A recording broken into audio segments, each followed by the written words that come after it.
chamo Graciete Mouzinho, sou enfermeira, sou casada, tenho 2 filhos. Eu trabalhava como técnica de enfermagem, sou formada. Moro em Manaus, que é a capital do estado do Amazonas.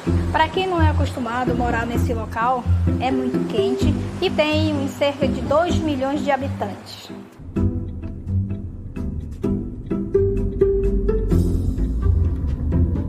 Em 2020, eu resolvi me filiar ao partido PRTB para vir como candidata vereadora a pedido dos trabalhadores. Esse partido apoia o Bolsonaro, sim.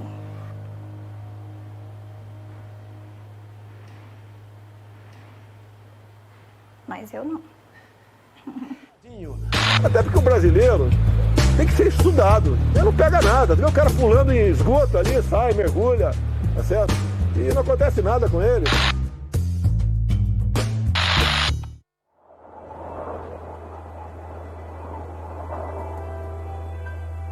Primeira fase, nós perdemos para mais de 100 profissionais no primeiro período. E eu perdi muitos colegas que participavam comigo no manifesto, né? Eu perdi a Carlessandra, eu perdi o Fredson e eu perdi a minha cunhada. Ela chegou no hospital na segunda fase do Covid, quando houve um comentário dentro da UPA que tinha acabado o oxigênio. Passou uma semana e veio a falecer.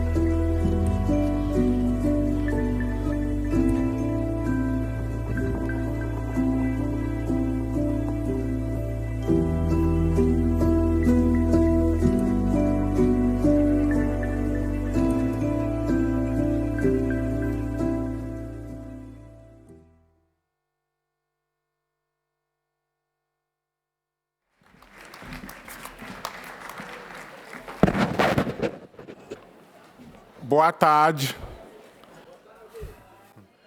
Good afternoon to us all and welcome back from lunch. To start this afternoon section, we would have our 4th panel discussion for the conference. To frame the debate for the general section, we bring you this segment, which is a discussion on digitalization and AI, the effects on workers, public services, and the economy. And we have our moderator, who is also my teacher as a digital rights organizer. Maddie would introduce her. Hello, everyone. We're still a bit lacking in numbers. Hopefully everyone filters in shortly. Moderating this important discussion for us this afternoon is Christina Colclough. Christina is an expert on the future of workers and politics of digital technology. She's a strong advocate for worker voices and quality public services, and she founded the Why Not, and it's cut off, I'm very sorry, Why Not Lab, the Why Not Lab, which to reshape the current digitalisation trajectory so that human rights, freedoms and autonomy are respected and protected. Her background is in labour market research and the global labour movement, where she led efforts on the future of work policies, advocacy and strategy for several years. She authored the union movement's first principle on workers' data rights and the ethics of AI, which I know a lot of us have been talking about this conference, and we're looking forward to hearing more. Christina, over to you. Thank you. Good afternoon, comrades. Okay, if you are awake and alive, wave your hands in one big happy movement. Hey, there we go. I love it. Wonderful. So we are going to do something that is not like that. We're not going to do nodulous movements. We're going to be talking about digital. And we're going to be doing that with 3 most wonderful speakers. First, Anita Gurumoto is going to come up. She's the founding member and executive director of IT for Change in India. Anita is going to take us through what she sees as the 5 greatest challenges facing unions, civil society, as we across the world become more and more digitalized. Then we'll be listening to Juan Carlos Hidalgo from Chile. He is a lawyer, but also an engineer. Yeah, give it up for Juan Carlos. I love it. Okay. Juan Carlos, he is a lawyer and an engineer. He's also the head of science and tech department at the National Association of Employees of the Judiciary. I cannot say that word. Interpreters, I apologize. We will then pass the floor to Jan Hogedel, who is the Vice President of the American Federation of Teachers. She's also a member of the PSI Executive Board. And then Jan is also an elected senator of the state of Connecticut. So Jan strides from the union movement, bringing that into the politics of the United States that they so desperately need. Yeah. Now, to take you through what we'll be talking about, just so you know, we have an hour, and trust me, put your seatbelts on. This is going to be a flying act. But they've been asked to talk about the challenges that digitalization of public services, work, and workers pose to the union movement. But not least, we have asked them to talk about what union actions are needed so that we, as the workers, combined across the world, can reshape the current trajectory we are on to safeguard workers' rights. Now, if you notice in your PSI app, you can ask questions to this session. You can ask them in any of the languages that you speak, and hopefully by the end that we will have time to pick up on a few of these. Don't despair if we don't pick up on your question precisely, because they will be collected by PSI and addressed at a later stage. So without further ado, brothers and sisters, thank you for your attention. I would now love to invite to the floor Anita to enlighten us on the 5 challenges. Welcome, Anita. Thank you.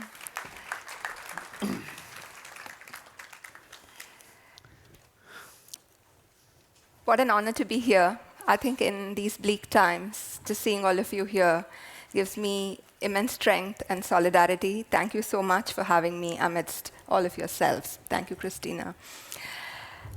Friends, these are indeed strange times. We live amidst the tools that can alleviate drudgery, augment human cognition and intelligence, and revolutionize the knowledge commons. Yet, we are besieged.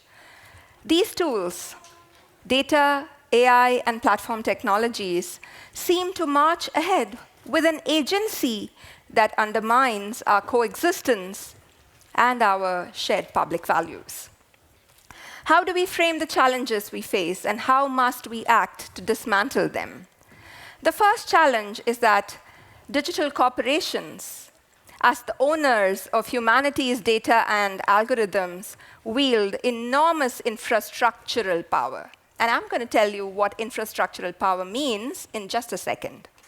In this changing social contract, monopoly structural power is transmutating into a more insidious problem, a parasitic behavior that erodes our institutions, but something we seem to be unable to replace.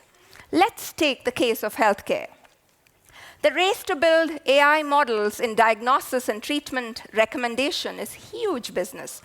But the capability to process data for public innovation is not distributed, it is concentrated. Data alone is not the factor for AI models. Contemporary AI is increasingly driven by the inputs of what goes by the terminology of compute power, cloud and its computational power, and highly skilled labor. So Amazon's AWS, Google's Google Cloud, and Microsoft's Azure own 2/3 of the cloud infrastructure on which computing systems run. What this means is that we have a de facto social contract that is coercive. Public sector innovation is wholly dependent on these tech services that they must pay for. And quite ironically, such innovation requires that we part with public data sets created through civic-public collaboration so that these companies can train their algorithms. The public sector thus ends up paying twice. The infrastructural power of big tech undercuts the very public space of the market and of innovation as a public good. Further, digital public goods provisioned by the state are invariably captured by private players. India's unified payments interface, it's the digital wallet, right? It's a protocol that has been created as a public good, is used by two large payment platforms, Google Pay and Phone Pay. They hold the market share but do not pay any transaction fee to use the protocol. It can't also be forgotten that the digital connectivity infrastructure that runs everything is not public enough.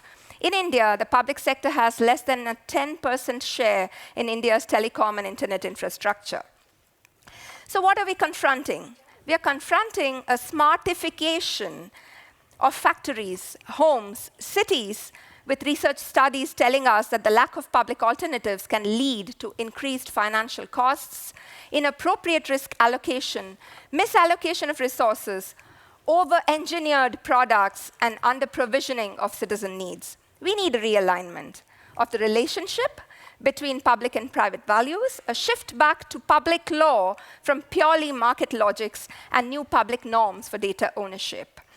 The second challenge is that with data and algorithms as the ordering principle in public services, there are new risks. These risks are for human agency and human autonomy. And strangely enough, the risks are transferred to the human edges of the system, while the authority is centralized in the algorithm. This has direct consequences for public trust, labor rights, and democratic ideals. The robo-debt scheme in Australia, as we know, is a tragic instance of techno-solutionist responses. The scheme was a proposal developed by the Department of Human Services in 2015. It was designed to recover supposed overpayments from welfare recipients retrospectively. It relied heavily on algorithmic processes for income averaging to assess income and entitlement to benefits. So effectively, what the state did through the algorithms was said, hey, you owe money to the state exchequer, and then, of course, hell broke loose. What this meant was today, after several years, an extraordinary stress to pensioners and to the bureaucracy and frontline staff, there seems to be a moment of reckoning. A report by a special commission just the other month in July 2023 clearly expresses the need for legislative reform. The report asks the question, the free data sharing between the taxation office and the human services department, how did that happen?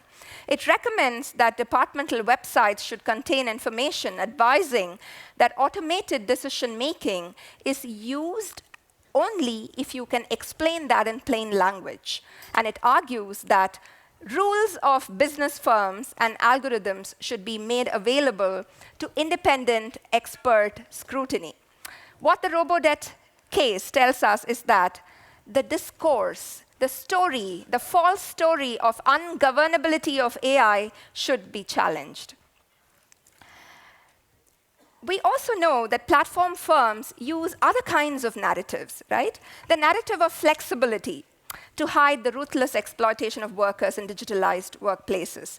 The so-called independent gig worker is an invention of capitalism to displace hard-won labor rights and to steadily disenfranchise workers.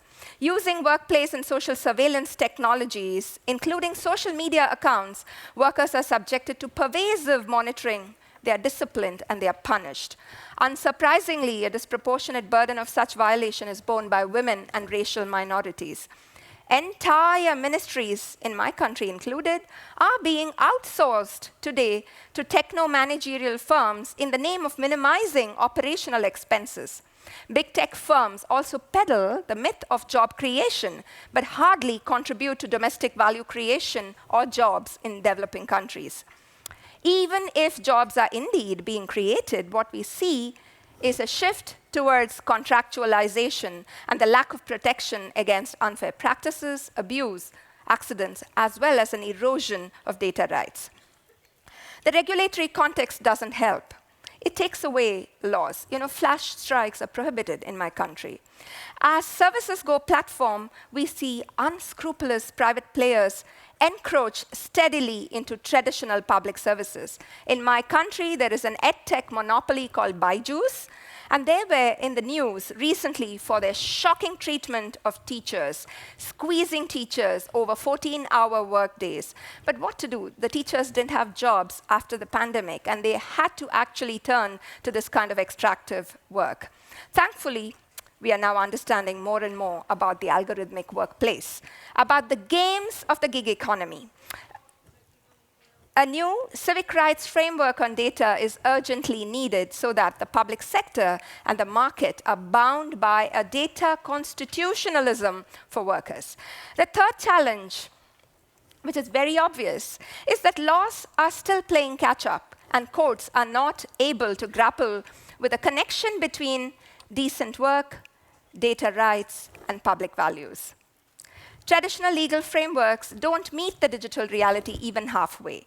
Competition, antitrust, tax laws, they're all really anachronistic. The problem is that in most countries, workers do not have access to data about what kinds of information the algorithm collects and generates about themselves. Yes, this issue has been fought in cases in the European Union, and limited rights have been granted by courts. But data rights are not yet part of labor rights in a foundational way. Again, while national laws have some impact, the fact that transnational corporations work globally, there is no regulation at that level, like a binding treaty that makes it very easy for these corporations to evade actual accountability to workers. Nowhere in the world do laws see data as a democratic resource, as a collective right of workers and people going beyond personal data protection. In the Uber case, just the other day, the Amsterdam court unfortunately opined that the right to data access does not extend to the objective that the workers who took Uber to court wanted to achieve. This was the goal of understanding the algorithm for price determination. Very simple question. If I drive from X place to Y place and I am paid so much, and you drive from A place to B place and you're paid X wages, then what is the commensurability? Are we being paid fairly? So this question, the court held, couldn't be asked. The court didn't even see this data right as legitimate. The fourth challenge is, what do we now do about collective bargaining? How do we organize for the new context? We have some extraordinary grassroots power here in the platform workers context. The beautiful declaration that I urge all of you to read from the homeless worker movement in Brazil that talks about the struggle for digital sovereignty, the All India Gig Workers Union and the UK Cabs and Couriers Union, the Amazon Union, many of them. These successes in organizing collective bargaining, litigation are remarkable. And the final frontier, though, is very hard to reach. These are workers who toil for web-based platforms. They are invisible. We don't see them. You know, they work from home. But thankfully, what research is telling us is that in countries where the collective bargaining coverage is traditionally high, it's relatively easier to launch social dialogue in the platform economy. And I think this is wonderful.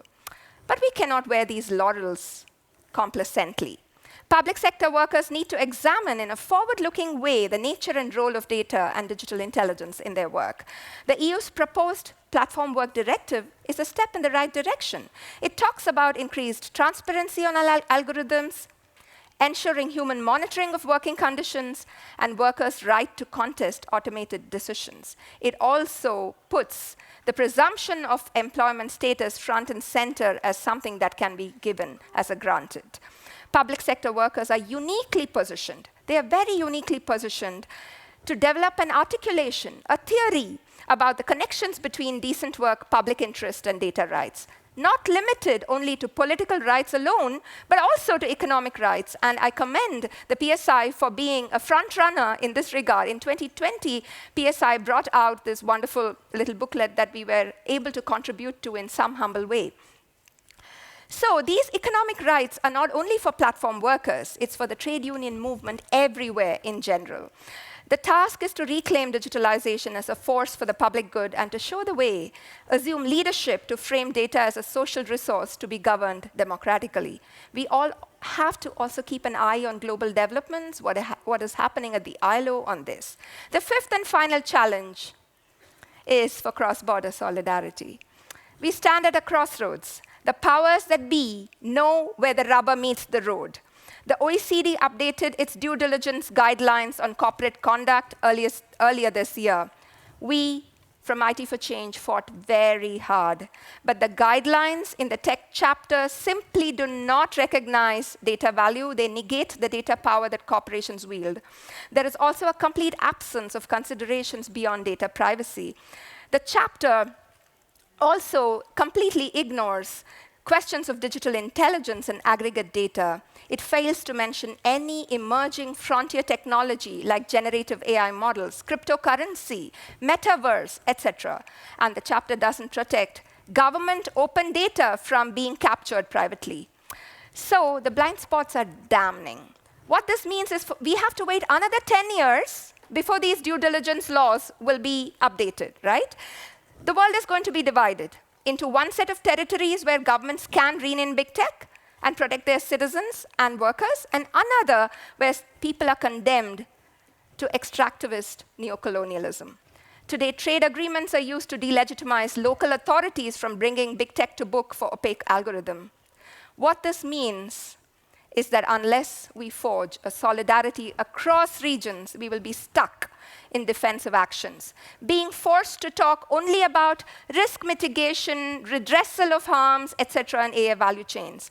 Where we need to move is a solidarity politics to proactively build the language on the public value of data and artificial intelligence, for enriching civic life, enabling inclusion, and preserving the social commons of knowledge, so that work can produce meaning.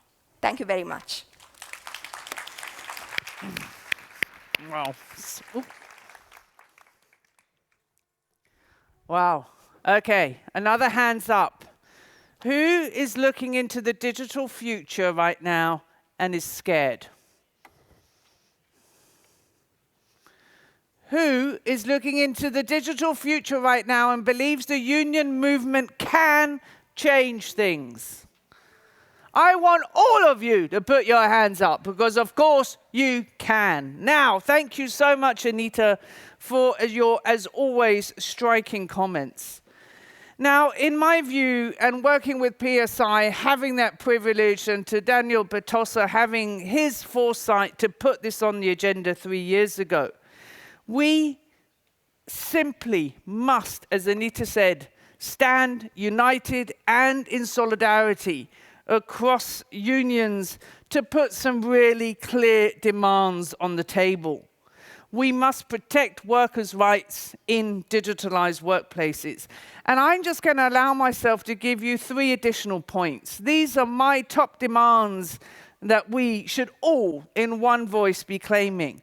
Number 1, you should have the right to be heard when digital technologies are thought of in public services. If you were heard, we would know what technologies exist, and you would have the possibility to shape them. Another thing, and this might sound like a lawyer, and trust me, I'm not, but there must be a reverse burden of proof. If we think, as the unions, that this algorithmic system is discriminating against young women, elderly, whatever it may be, it should not be us who has to prove that. It should be the employers who have to prove to us that it's not. If we all claim that, we would be in a much stronger position. And then lastly, my 3rd recommendation is that digital technologies must periodically and continuously be governed with you. With you, with your voice at the table. Now, this is not going to happen by itself. As Anita said, our governments are horribly letting us down at the minute. So these would be the 3 demands. Now, I wish to see if I can pull up my slides here, Tech Table, because I want to show to you one of the most amazing things that, can I do anything here? No, that PSI has done. Daniel mentioned it in his election speech yesterday, and that was create this bargaining hub for you. It now has 180, roughly, digital bargaining, contract language, clauses, framework agreements on digital issues that you can go in, get inspired by, read the exact language that your brothers and sisters have negotiated across the world. You can add to those that list, that typography. If you want to know, whoa, how do we distinguish between AI tools and data rights? It's all in there. If you want to grab the QR code, take a shot, it will open the Digital Bargaining Hub, or you have the link there. Another thing that the Hub does, it has created 8 themes. It gives you a very clear overview, stories behind this, explanations behind the 8 themes. You can navigate the Hub by just going straight to the clauses. That's the database view. Or you can navigate it by looking at these wonderful descriptions. Contribute, contribute, contribute. This is solidarity in the making. If you have negotiated a digital clause, send it to PSI. Add to this rich resource. And then lastly, I just want to flag one thing, and I'm not going to go into detail. But what PSI has also done is created total 6 workshops that you can go out and you can download all the information. There's cheat sheets, there's facilitators' guides, there's information, there's slide decks. So that you, when you come home from here, can begin to teach forward on these issues. Or, if this is all new to you, to begin to learn yourselves. So those would be my little words combining Anita's geopolitical analysis of what's going on, echoing the call for solidarity for collective bargaining. And with those words, Juan Carlos and Jan, you are going to be reflecting on what you are working on now. Look forward to that. When Juan Carlos and Jan have spoken, we'll be opening the floor to questions from you. Juan Carlos, por favor. Gracias, Cristina. En primer lugar, saludar a todas las compañeras, compañeros, There's no compañeros. sound. Hang on. Necesitamos... Es un honor para mí. Muy bien. Es un honor It's para an mí honor for me frente a todos ustedes, to be speaking to you today actuar en este ámbito tan importante and to que es la take part in such an important discussion on digitalization regarding Central and South America, digitalization, al igual que en muchos just as in many countries, in fact.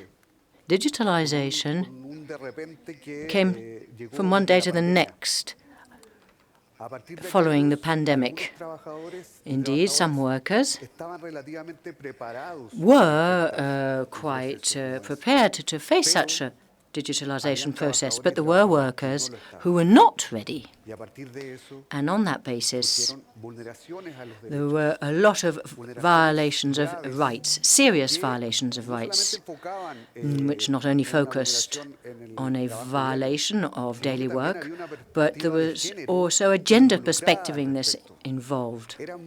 There were a lot of circumstances that appeared with the arrival of the pandemic. On that basis, we realized, as trade unions, several trade unions realized this as well as associations, that we hadn't worked on digitalization. When there was quite a scenario before pandemic, so we had to really work on the go. And we had to work on the go, which meant to set up strategic alliances, because in a desperate way, at a certain juncture, we wanted to see what was happening with our colleagues in other trade unions. And what happened immediately as main challenge and crucial challenge was the protection of working labor rights. So what are we going to do regarding labor rights? And we began to look into what legislation existed in the different countries to be able to work on that legislation. So we worked together. And this work, all those who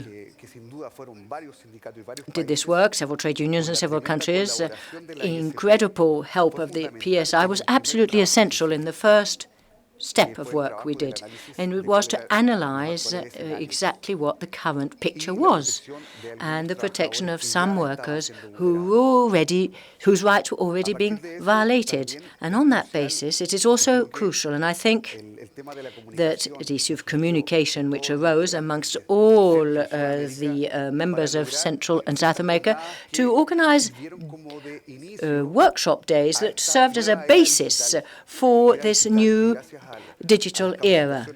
And thanks to the training we got, Christina, and thanks to all the tools we had on the PSI webpage, we found very important tools, essential tools to be able to work. And then we realized that there were some countries, certain governments, where the trade unions had not made any progress. They didn't even have the basic elements. And of course, there we had to ask ourselves a very important question of the modernization of trade unions. We're entering a new era that demands modernization, and this modernization must come from the leaders. And we have to sort of ensure digital literacy. This is an important element if we're to be able to work with all workers. We need to be able to have such elements. And on the basis of that, we realized and I'm now talking about my personal experience, we then, in my trade union, which is the judicial trade union, that yes, we were working, or we did have a digital context in which we were working. But then other questions arose, and they related to teleworking. And when looking at it from that perspective, we realized, I'm still talking about the experience in Latin America, that there was no telework legislation that would cover the rights of workers in the public service. They were only for private companies, and that is where our struggle really started. But before that, the question that arose in our trade unions, was there a department which was devoted to the issue of digitalization? And we realized that no. The answer was no. In some countries it was the case, but not in my country. So we had to table this project so as to be able to draw up a plan of action, then with the help of the PSI. So in the first stages of our experience was setting up this Department of Technological Science and Innovation, as we called it. And from that was born an action plan, and this action plan could then be worked on with the colleagues in the Judicial Department of the Federation of the Employers of the Judicial in Latin America. It was the support of the Confederation was essential so as to be able to organize the first days of action, which were carried out well. And we actually could carry out some mapping of exactly what was happening. And as a trade union leader was an essential activity so as to be able to draw up some recommendations and draw some conclusions so as to be able to continue working currently.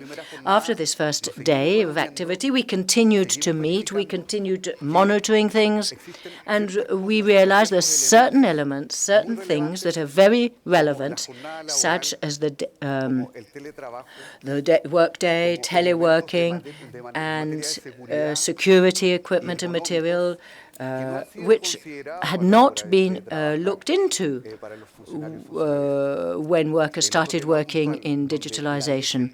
And another point where PSI helped us a lot was the cyber security and data protection. This was a very important element because we did have a cyber attack both in the Latin American countries, which was a massive attack, and those were mainly hit were the public services. And in the face of all this, it was extremely important to meet and to draw up a strategy, a digital strategy as trade unions. Our main premise is that technology has to be at the service of workers and not the opposite. Of course, workers do not have to be at the service of technology. So my invitation is that each one of us, whatever the context we're in regarding digitalization, and some maybe are more further forward than others, but I think we have to have solidarity and show solidarity so that we can start working together, so as to be able to set up action plans at global level, at massive level, so as to also be able to set up protection policies in the digital context. It's absolutely essential to work on that. I feel that at least for us in Central and South America, we, at the very beginning, we are making steps forward, but we did have one very good piece of work. That was the first day of meeting and the analysis of the context in each country was, so as to be able to make possible for everybody to prepare themselves to this digitalization, especially the trade union leaders must, because they do have to have better digital literacy, the trade union leaders, so as to be able to face all that is up and coming in the issue of digitalization. Because in all areas, because in the area of health, in the administrative area, all areas do cover an absolute wealth of detail, which are not covered today for the normal development of our work. So I really invite you to continue preparing ourselves and that we continue acting in the best way possible on this matter and on all that relates to teleworking. Thank you very much. Muchas gracias, Juan Carlos. Thank you, Juan Carlos. Really insightful, I think, your call again for solidarity, right? That seems now to be sort of the red thread, and I can see Jan is nodding. So, Jan, without further ado, please, we would love to hear yours and AFT's experience. Thank you. And to everyone here. As was said in the introduction, I am not only the president of my state federation, but also an elected state senator. And it really gives me a unique two-sided perspective on things. On one hand, I hear the frustration of the workers in the workplace when things are happening to them. And when we go to their boss and they say, that's management's right, you have no say in this arena, I can now go to the legislature and say, we have got to protect not only the workers in their workplace, but the people that they serve. And I'd love to give you two examples of things that have happened in our workplaces very, very recently. One of them, in the state of Connecticut, there was somebody that probably went to a trade show or a convention, and they saw this new sparkly software. And it was called Kronos. If anybody uses it, they'll know what I mean. It's a human resources software where what they're looking to do is to make sure people are being the most productive that they can. So the state of Connecticut purchased this software right off the shelf and then decided, oh, well, now we have to have an interface with our workers. And how are we going to do that? And what is it going to look like? Instead of the natural solution, right, asking the workers, what are the problems that you see? And what are the solutions that you see? And, oh, let's go find software that may help you. It was the exact opposite. Let's buy the software and smush that round peg into that square hole. Yeah, always the Band-Aids. And the challenges were obviously the amount of money, because we didn't have the folks to be able to do that and to actually work with this corporation Kronos, because a lot of it's proprietary. So then we had to get, outside consultants, you get the picture. Well, after 6 years and millions of dollars later, the project was just abandoned. It just went away, poof, as close as it came in. So you have to ask yourselves, was anybody accountable for any of this? The money that was spent, the manpower, the poor workers who went through this frustration, where did that go? Then add on to that, where's the data that was collected on these workers? Who owns that data? As a matter of fact, what was collected? Was it personal information? Who should own that? Is it not the worker versus the corporation? What are they able to do with it? Are they able to sell it to other people? We have no idea. And again, when you start to ask these questions, you'll be told either one, I don't know, Or the other is, well, that's management, that's proprietary information, and we don't have to share it with you. Well, we have got to start getting answers and putting guardrails up for people so that they do have those answers. My second example, just this past summer, there is a hospital in Manchester, Connecticut, that had their own software that was hacked into. And I'm sorry if this is not a global word, but the information was stolen from the hospital and held for ransom. And the hospital refused to pay. Every aspect of the hospital was shut down for 8 weeks. There was no payroll. None of our nurses, techs, service people were paid. No surgeries could be performed because you couldn't get the information about the patient. There was no monitoring systems. There was no job security. So imagine if you're a nurse that usually takes care of newborn babies and you're supposed to be watching their vital information, but now you had to actually be watching from a door because your main responsibility was making sure that those babies weren't stolen. Can you imagine that? And again, when we asked the hospital what information was stolen, that's proprietary.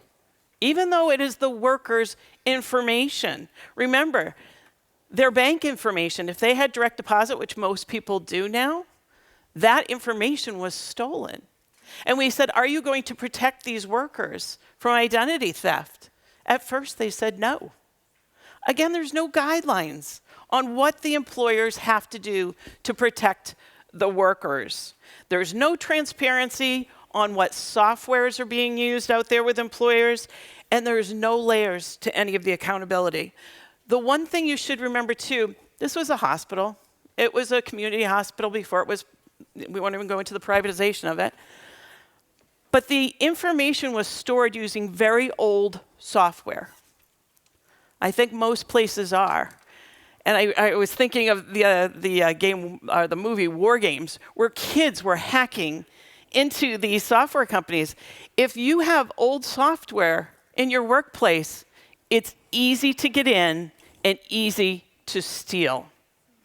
So my job as an elected senator is when we talk to those corporations, those hospitals, those school boards, and they say, no, this information is proprietary, management's prerogative, whatever it is, I then go back and talk to my friends in the legislature and say, we have got to do something.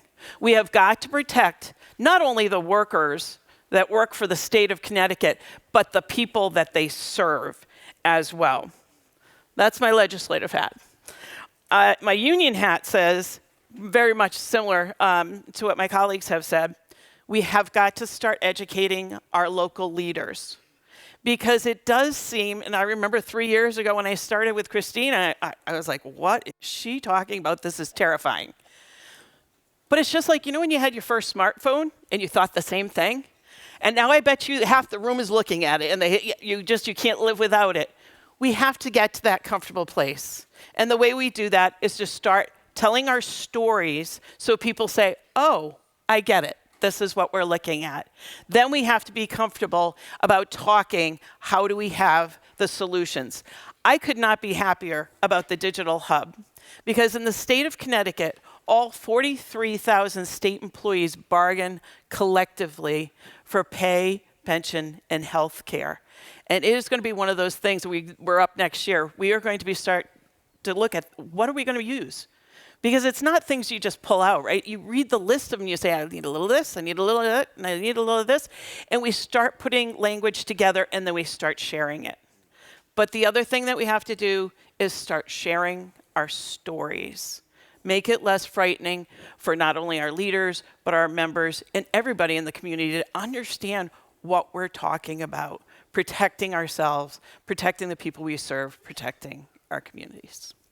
Thank you.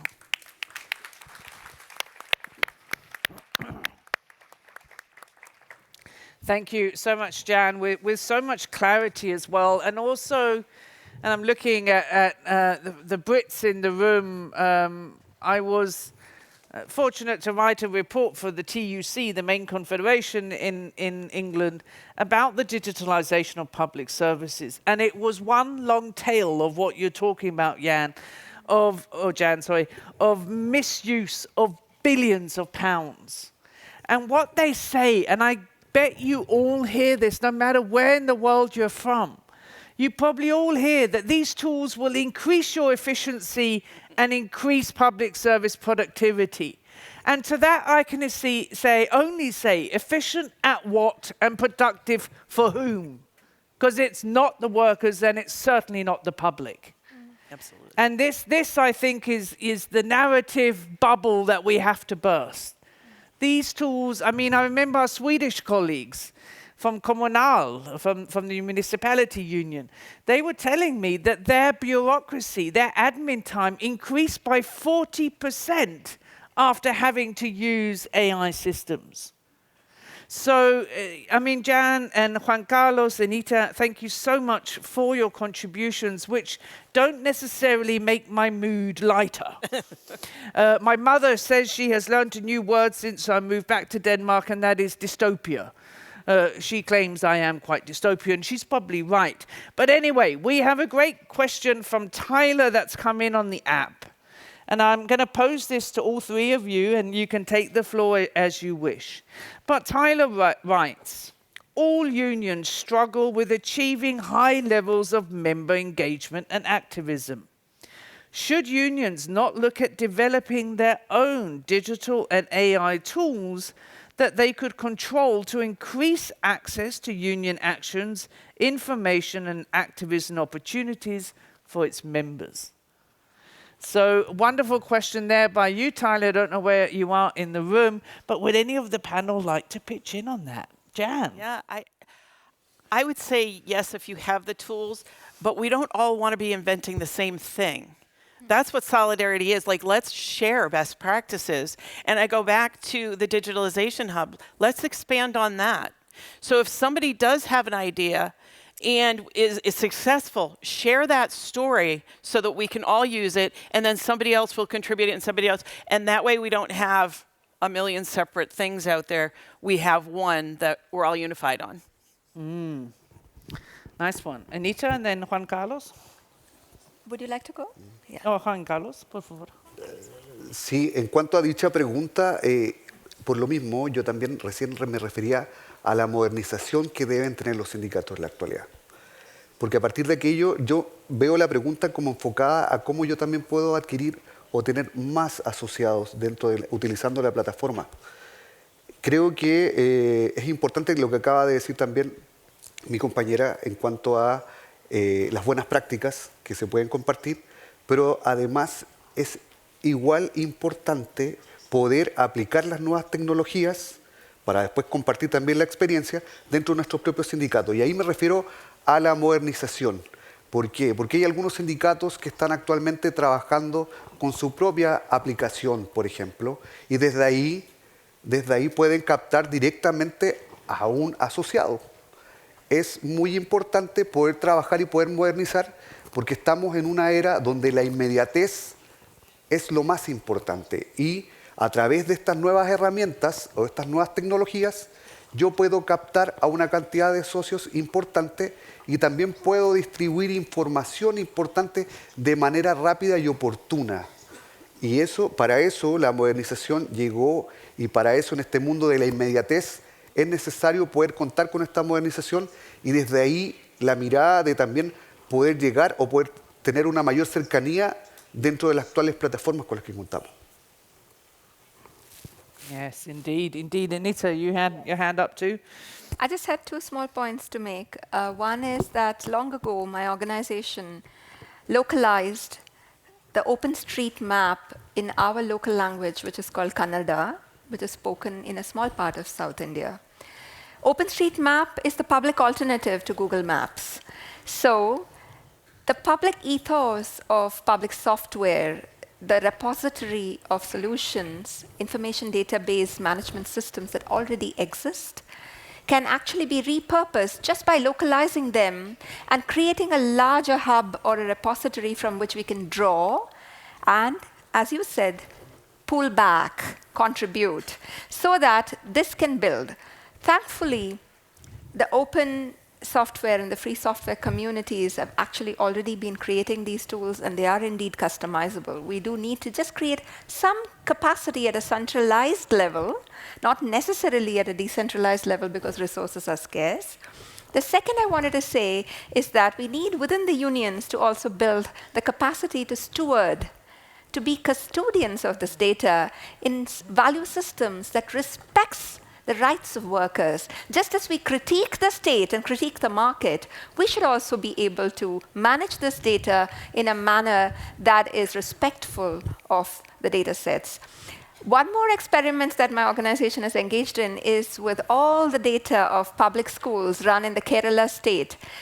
Data of children in public schools, which is coming together in a tripartite arrangement between the government system, the teachers and the students and the parent community. So it's going to be a stewardship initiative of public artificial intelligence model, not to condemn any child by saying, oh, your trajectory shows you can never be a good pianist, you can never sing well, you can never be a doctor, but to say, how can the AI assist the teacher in making decisions to help the child? So we can actually dream very big if we can start stewarding our own data. Wow. So, yeah, let's clap to that. I love that one. But, comrades, we cannot just start using some of the off-the-shelf solutions blindly. Yeah. As a trade unionist in California, in Silicon Valley, said to me, I was doing some training there with Berkeley University. She looked at me after class number 1 and said, oh my God, she said, we are treating our members like big tech is treating us. They were super surveying their members. So leaning on what the three have said here, PSI has actually created something called the Digital Impact Framework. It's online. It's there to help you tap into the potentials of digital technologies, but to do so in a way that, as Anita said, teaches you how to be guardians of good data stewardship, protects your workers' rights, protects their human rights and privacy as well. We must never just start adopting these tools blindly, because they are built for capital, they're not built for workers' rights, and therefore I urge you to look at the Digital Impact Framework. Again, it is on PSI's website and translated into numerous languages. Now, we have time, luckily, and this is exciting, for more questions. We have one from Elena Carla Cosma. And this is a really funky question, and I don't think I have ever received this before, so I'm excited what the panel will answer.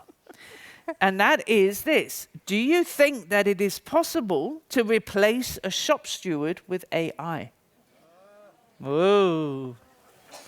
Who dares take the floor first? Juan Carlos, you're looking excited here. Yeah, gracias. Yo creo que ya es posible y ya lo hemos visto y lo vemos actualmente el reemplazo. Y es desde ahí donde nace la preocupación de todos los trabajadores y trabajadoras de qué es lo que va a pasar en el futuro respecto de eso. Y es ahí donde también está nuestro trabajo gremial para poder proteger esas estaciones de trabajo que pueden surgir o que pueden en algún momento representar algún tipo de peligro. Pero yo tengo la plena fe en que eso en algún momento va a tener algún tipo de control. Y eso, recuerden que se sustenta en base al almacenamiento que tiene que hacer un humano. Entonces, cada vez que nos reunimos en alguna jornada y se habla de este tema, particularmente representan el miedo a la reducción de los espacios laborales, y es ahí donde se les comenta que en eso se está trabajando. Y principalmente el tema lo podemos manejar nosotros a nivel legislativo y a nivel de derecho fundamental sin ningún inconveniente, tomando en cuenta ya algunas legislaciones, sobre todo de Europa, que están trabajando hace bastante tiempo ya con el tema.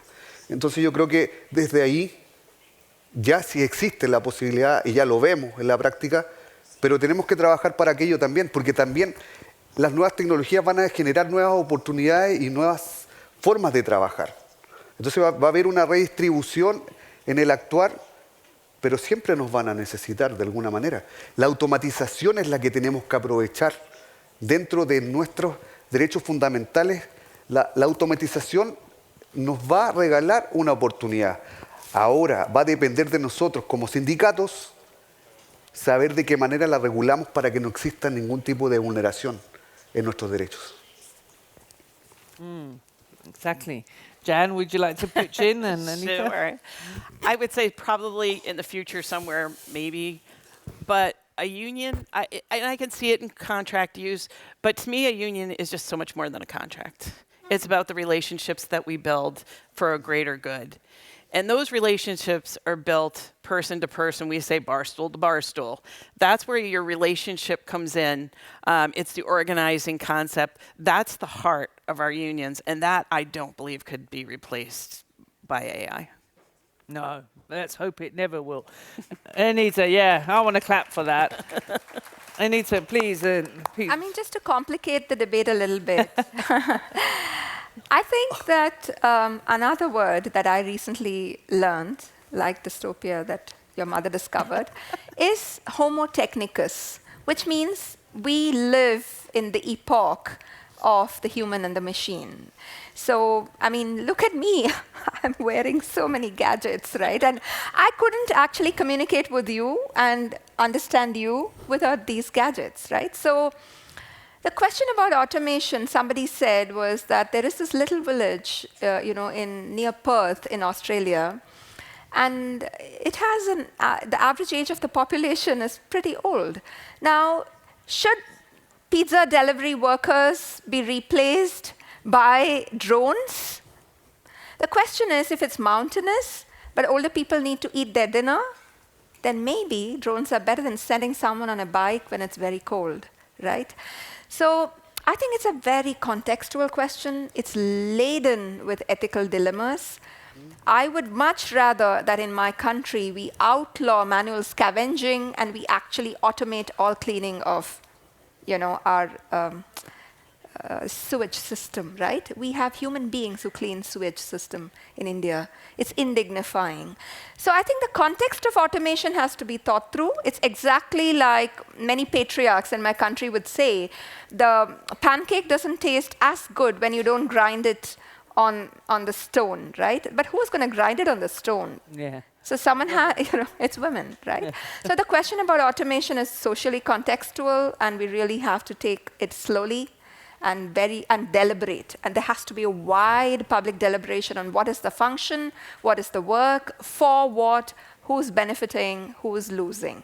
Yeah, strong words, strong words. Now, time is running, and I've got two questions more, and I want to fit these in. But I also just want to give a comment, because our Australian colleagues here, they have, in Australia, experimented with their contract language, Jan, where they have used Dr. Watson, IBM's Dr. Watson, so that when you call in to question your collective agreement, to get something out of there, all of that's done via AI now. So that's semi-part of a shop steward's job, but I agree with you, the social aspect, the networking aspect, the social capital should never be automized. So this one last question from the floor. From Mauri Bezerra, it was actually for you, Juan Carlos, but we really want to ask it to all of you, and I think it's an excellent question. And that is, how does the digital illiteracy of the workers contribute to the feeding of data to the platforms of large companies such as Google, Amazon, etc.? So you've all spoken about training the digital leaders. So let's focus now on the workers and the digital illiteracy and what could the role of the unions be in that. So let's take a quickie here, quick 3 answers, and then we'll finish off with one question I've asked our panelists to do, and that is, what will they recommend? One thing that you all should do when you leave this room and return home. What one thing should you do to contribute to the reshaping of digitalization? But first, this question. So, Jan, I'm going to take it from you. We're going to go down the room, and then we're going to end with the last question. So I think it goes back to what I alluded to before. How do we tell the members what they need to know without them getting scared. And I think that goes back to the stories. It also goes back to that one-on-one, having those conversations, right? Because those are our most powerful tools as trade unionists, is start having the conversations. What are you seeing in your workplace? What type of technology do you think they're using? What type of data do you think they're collecting about you? And what do you think about that? It's just an organizing question. And then we take those stories, we put them together, how that works best for our organizations, and we start a campaign. And if I can go right into the last question too, because I think what we need to do, the thing we need to take away from is we have got to prepare for a global campaign. How are we going to fight this? Because the only way we're going to be able to fight it is if we all do it together. Yeah. Absolutely. Thank you, Jan. Juan Carlos, and then Anita, please take both questions like Jan did. That was a brilliant idea. ¿Cómo trabajaría la alfabetización digital en el fondo? La pregunta era, creo que es súper necesario hacer un análisis, un autoanálisis como sindicato respecto de en qué situación digital o de alfabetización digital nos encontramos. Y desde ahí partir con un plan de acción.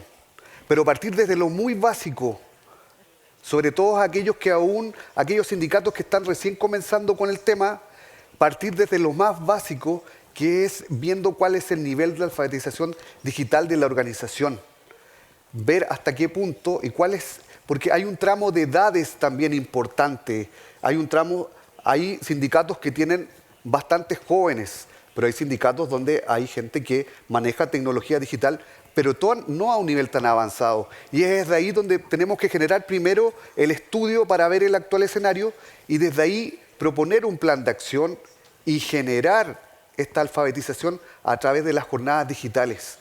Y a través de esas jornadas digitales contamos con todo el apoyo de la ISP, quien lideraba siempre, a través de Cristina también en el tema de seguridad, y a nivel latinoamericano a través de distintos expositores con los que siempre contamos, partir por ahí y comenzar a conocer las herramientas que nos han entregado, que se encuentran dentro de la página y que a lo mejor algunos no han revisado con detalle, y es importante desde ahí generar una política de trabajo, de formación y de inducción desde lo más básico para ir avanzando dentro de un plan de acción dentro del año calendarizado. O sea, eso es lo más importante.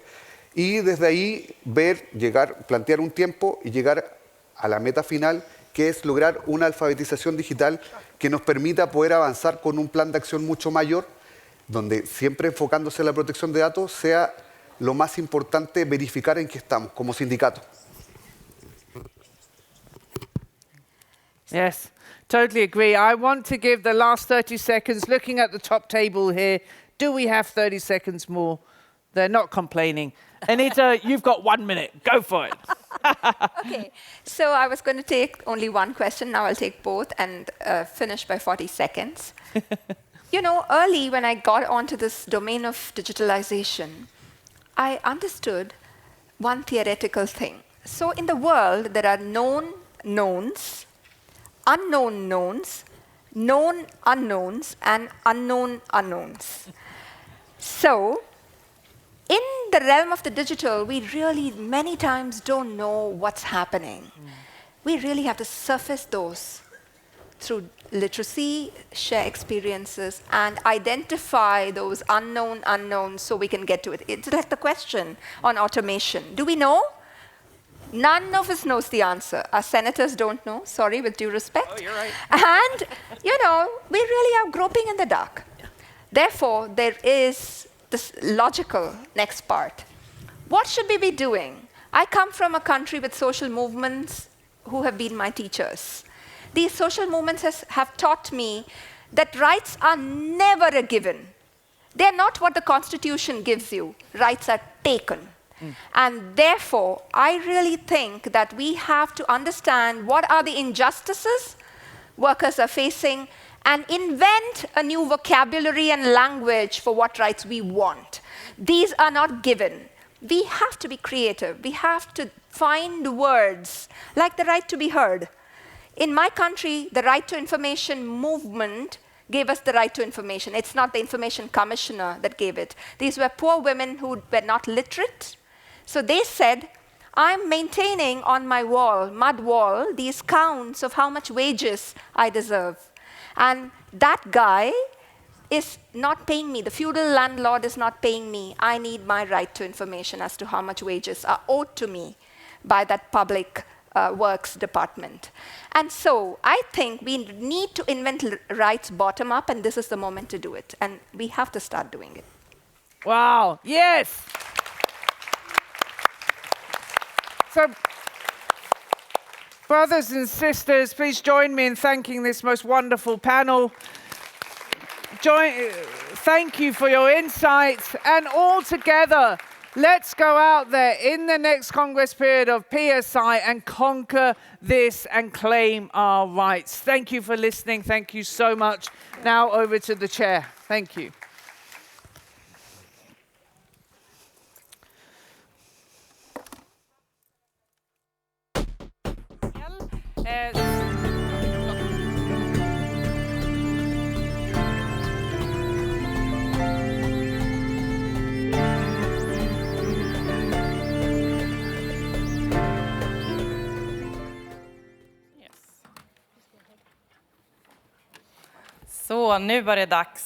Right. Thank you very much indeed for a very interesting panel. As you can see, Veronica Magnusson, I'm back to chair a part of this session. As we said before lunch, we agreed that we would pursue our discussion on Programme of Action Section 3, dealing with respect and dignity for all. Before lunch, we had very many requests to speak on Amendment 28, and we decided that we wouldn't have time to let all those speakers take the floor before lunch.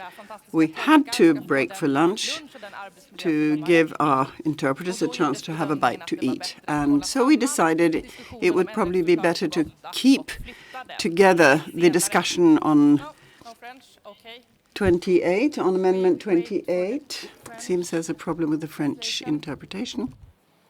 Please tell us when we have French. It's back. It's back. Då fortsätter jag. Right, I'll carry on. So we thought we'd deal with that after lunch, and that's what we're going to do now, so as not to keep separate these two parts of discussion separated. Some people were worried by the fact that the debate was split in two and that speaking time was shortened. We heeded that, and therefore we decided, instead of doing it at the end of the afternoon, we're going to continue the discussion right now, and instead of allowing only 1.5 minutes speaking time, you'll have 2 minutes. LGBTI plus questions must be discussed in exactly the same way and on exactly the same terms as all other issues at this Congress.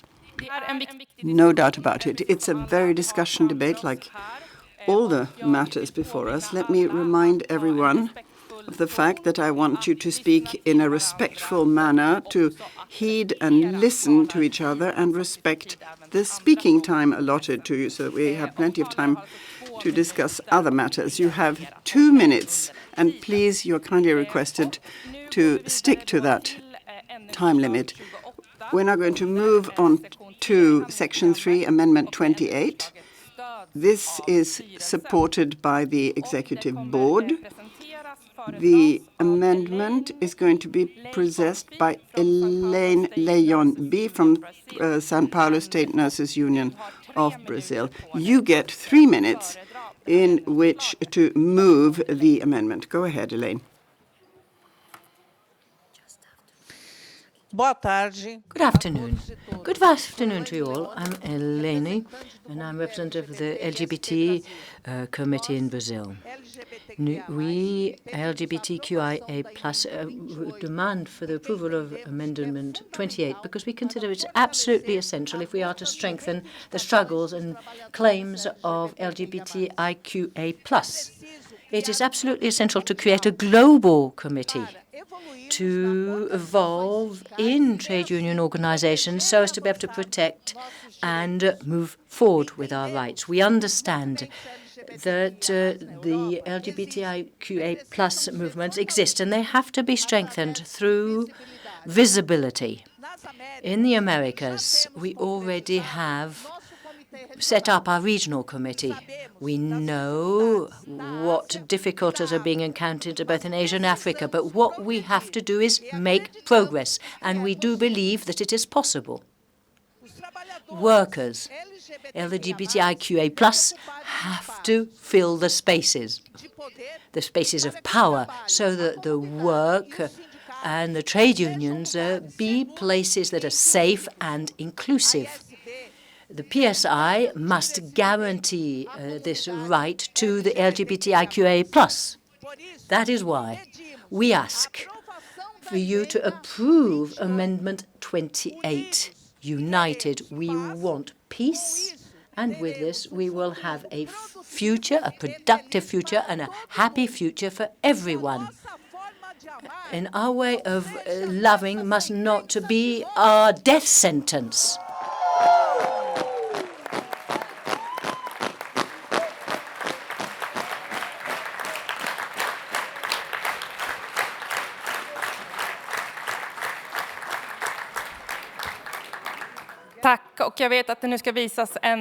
Thank you very much. Now, a little brief video is going to be screened, which we'll all watch.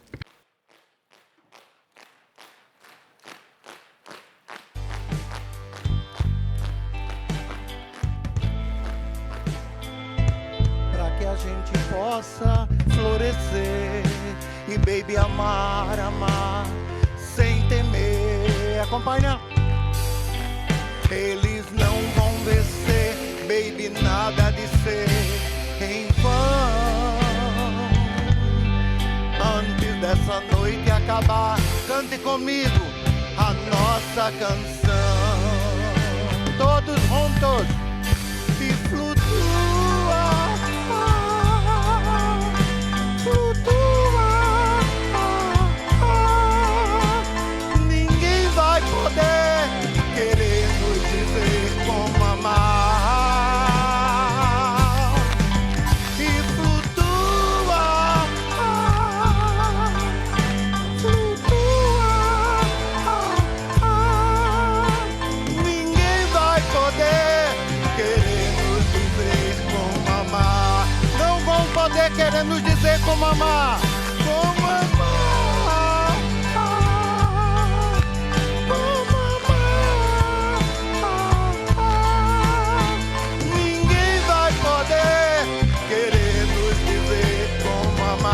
Obrigado, obrigado. Thank you, thank you. No.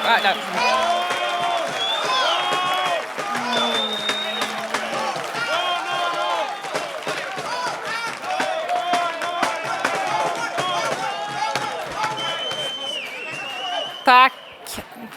Thank you, thank you. Så, tack så mycket. Vi samlar oss. Thank you very much.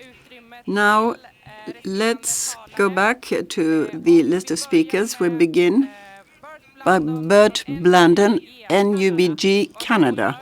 Bert, you have the floor. Would the next speakers perhaps already get into position and speak for 2 minutes only? Thank you. On behalf of 425,000 members of the National Union of Public and General Employees, I rise in support of Amendment 28. But more importantly, my union stands in solidarity with the LGBTQ+ community in Canada and indeed around the world. Most of you see Canada as a progressive country, a champion for human rights around the world. Well, I have to tell you, comrades, that we too have our right-wing provincial governments, local governments, that peddle the politics of hate, fear, disinformation, and misinformation. Recently, we had legislation that attempts to override our Constitution, taking away the rights of our LGBT community. And we've had a rise in hate targeted at even some of our leaders in this room from that community. But I tell you, we're fighting back with allies and we're taking to the streets to defend fundamental human rights, because as we all know as trade unions, An attack upon one of us is an attack upon all of us. And we must stand together and unite and defeat this politics of hate. The LGBT community has a rich history of fighting for and defending human rights. We can learn from their struggles, their knowledge, and their passion. As the far right attempts to divide us, we must unite together as one in one powerful, undestructive, unmovable force and defend the rights of our LGBT community and all human rights for all citizens of this planet. That has to be our goal. And I can assure this community that we will be standing shoulder to shoulder with you throughout this struggle. And we in Canada will not stand by and see our rights, our fundamental human rights, eliminated for any of our people. And we extend that right around the world. Thank you.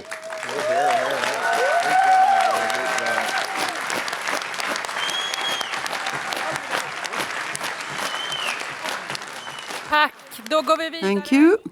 The next speaker, Philippe Malassé from Intergerco CFDT France, who is going to speak to Amendment 28.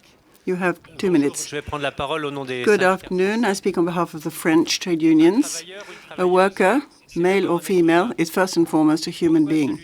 And why should they be a victim of discrimination because of their gender identity or their claimed sexual identity? In my country, in France, and in many countries around the world, the battle for recognition of the rights of LGBT people is conducted by a generation of militants who were decimated by the AIDS epidemic. And in their memory, we need to hold the torch high and not lower our guard against intolerance and hatred. There are too many countries in which workers are likely to lose their job or even considered illegal or be sentenced because of their gender identity or their claimed sexual orientation. In Europe, even in the European Union, there are governments today which proclaim areas which are banned for LGBT people. Others refuse to recognize same-sex couples and even persecute non-binary, trans, or in-transition people. We, at ISP, a world union which defends, a PSI, I beg your pardon, an international union which defends people of all kinds and do not tolerate any discrimination. So we, the French Union, ask you all to vote in favor of Amendment 28.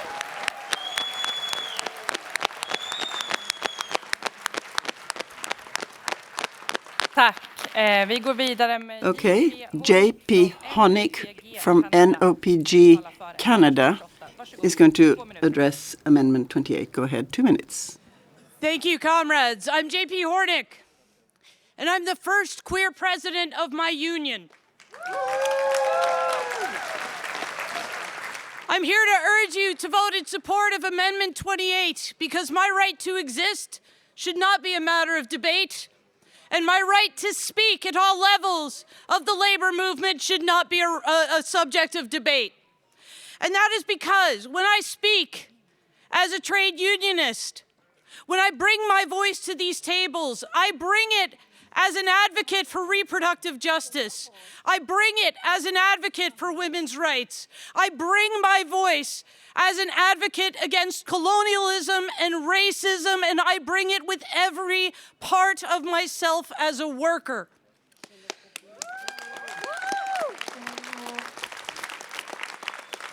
When we make human rights in the labor movement, in the trade union movement, a subject of debate, we cede ground to global capitalists and far-right politicians who would have us turn on each other rather than stand in solidarity against their power and their attempts to divide us. For the past day, we've listened to panelist after panelist from Brazil, from Kenya, telling us it is time for a transformative trade union movement. It is time for us to be more inclusive, to think about how we bring more people into the tent. It is time for us to evolve. Amendment 28 is how we begin that evolution together and how we rely on the power of one another to ensure that all voices are at our tables. Gracias.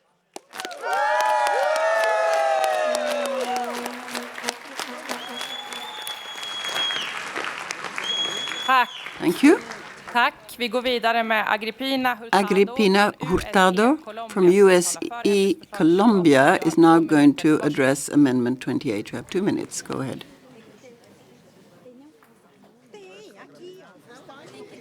Agrippina, it's your turn.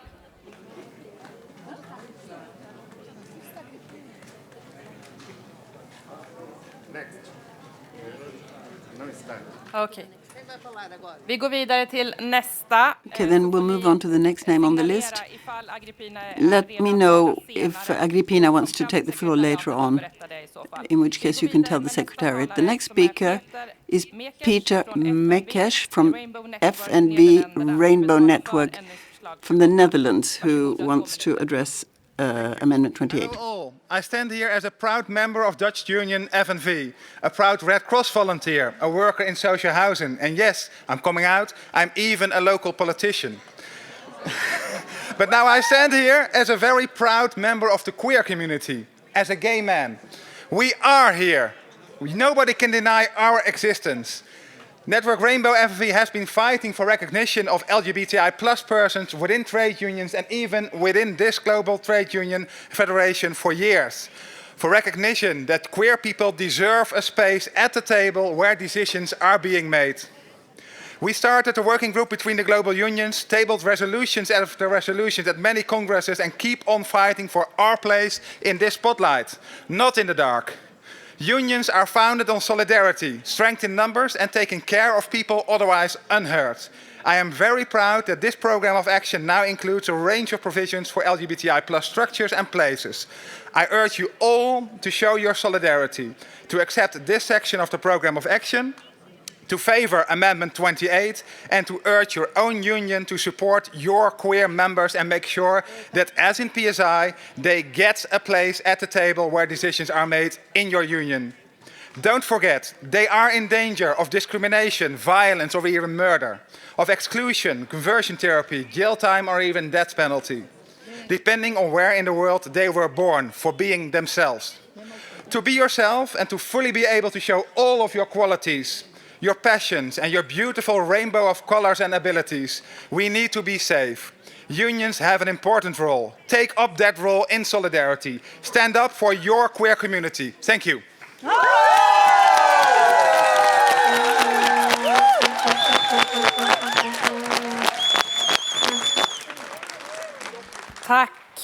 Thank you. The next speaker will be Linda Boele-Meinzer, VPSU Bermuda, speaking in favor of Amendment 28.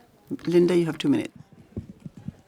Comrades, I bring greetings from not only Bermuda, but also as the LGBTQ rep for the Caribbean. I want you to know that workers' rights are human rights, and human rights are workers' rights. And if you are a unionist, and if you see a separation in those two things, then you have to look inside at your commitment to workers. There are people who go to work who cannot be themselves. There are people who are sitting next to you right now who are afraid to be themselves in this space, in this very space.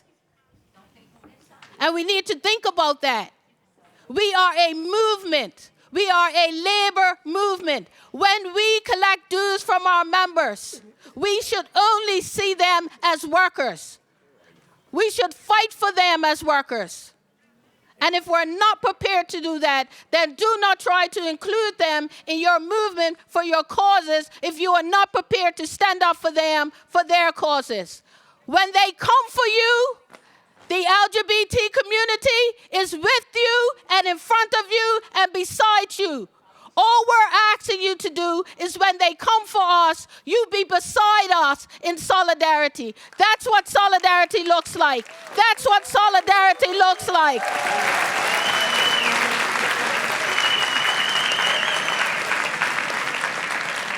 Your words have to be matched by your actions.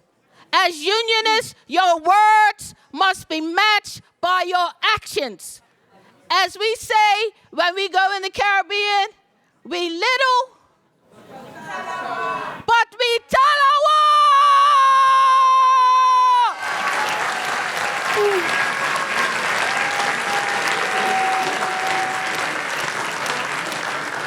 Tack, Linda. Thank you, Linda. Moving on, we have Carl Lizzie Bailey from Unison UK speaking on behalf of Amendment 28. Lizzie, you have 2 minutes. Good afternoon, and thank you, Congress. My name is Lizzie Bailey, and I'm here to stay from Unison, speaking to support Affiliate Amendment 28 from Section 3. It is wonderful to see so many Conraves from across the world. It is truly inspiring and an honour to be here with you today. Essex Hemphill wrote, "We will not go away with our issues of sexuality. We are coming home." It is not enough to tell us that one was a brilliant poet, scientist, educator, or rebel. Whom did he love? It makes a difference. Being LGBT is a vital part of our identity that we should not have to hide. I am a young, proud LGBT worker who can only stand here today because of those who came before me. They stood up for my right to do so. We stand here today on the shoulders of LGBT workers and allies who came before us, and we have an obligation to fight and for the future generations to stand here for years to come. Amendment 28 seeks to strengthen representation and democracy within PSI by giving LGBT+ members across the globe to build a future for young LGBT workers like myself, to empower us to use our voices. Comrades, the struggle of LGBT people is a struggle we all share. We must stand together and we must stand firm. We must show our solidarity to ensure that all LGBT+ workers have a chance to stand where I'm stood today. We must leave a legacy of solidarity so that the future of LGBT workers and people across the globe is as bright as a future that everyone deserves. We must stand in solidarity and support LGBT people who have always been here and who always will.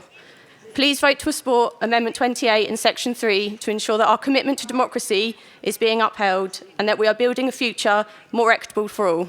Thank you.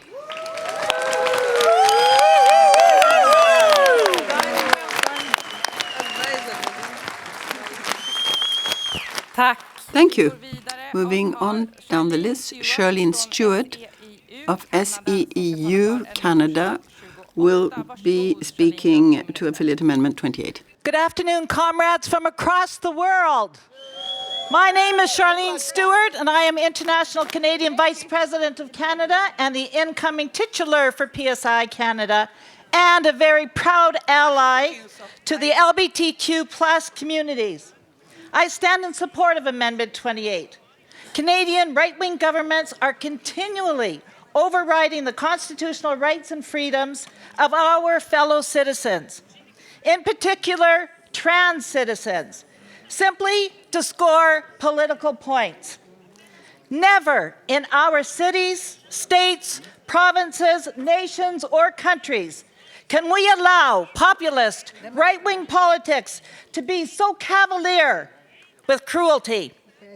We cannot allow them to foster hateful rhetoric towards the LGBTQ2+ people as a way to turn us against one another, to stroke division so that it's harder to build solidarity. Instead, equality and human rights for the few must find safety in the strength of the many. That's what it means to be in a union. Union means solidarity, protection, and advocating for policies that protect LGBTQ+ individuals from discrimination in the workplace, housing, and public services. Union means ensuring that LGBTQ+ youth have a safe space to grow and thrive, free from bullying and government anti-gay legislation. It was announced earlier that for the first time, delegates to this Congress identified as non-binary. Let's celebrate that progress by supporting the inclusion of the LGBTQ plus voice on the PSI Executive Board. SEIU has a seat where the LGBTQ member sits with voice and vote. That's called walking the talk, and we all have to do that. Let's stand together across the world as allies and advocates for the LGBTQ2 plus inclusion rights. Together, we can build a future where everyone is not only accepted, but celebrated for who they are. Please vote in favor of this amendment as a step in building our power together. Thank you.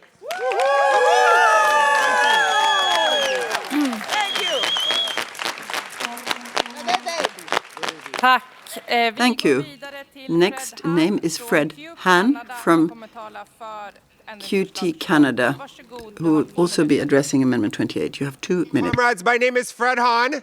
I am the General Vice President of the Canadian Union of Public Employees, the largest union in Canada, and I am proud to be the president of the Ontario section of that union, the largest part of our country. I have served in that capacity since 2010, 13 years as an openly gay leader in the public sector union in our country. In that time, I have been on many picket lines, been to many demonstrations, used my voice to stand up against Islamophobia, against racism, for the rights of women, for reproductive rights, for Indigenous people, and for the right of self-determination. All of these things are connected and interconnected for us as trade unionists. But today, we've heard this, colleagues, eh? There is a global right movement rising. Fascists are targeting our union offices, but not just our union offices. They're targeting our members. They're targeting our children, our brothers and sisters, our family members. This is our opportunity to send a strong message to that organized right-wing movement, that public sector unions around the globe say, no, we will stand together. We will bring all of our members to this fight. That is how we will defeat the right-wing agenda. It is how we will get public services back in-house. When we bring all of us, our whole selves to the fight, then nothing is impossible, friends. Vote for this. Support it. Take it back to your unions and stand in the street when the fascists say they're coming for me. I know, I hope you'll be there too. Thank you.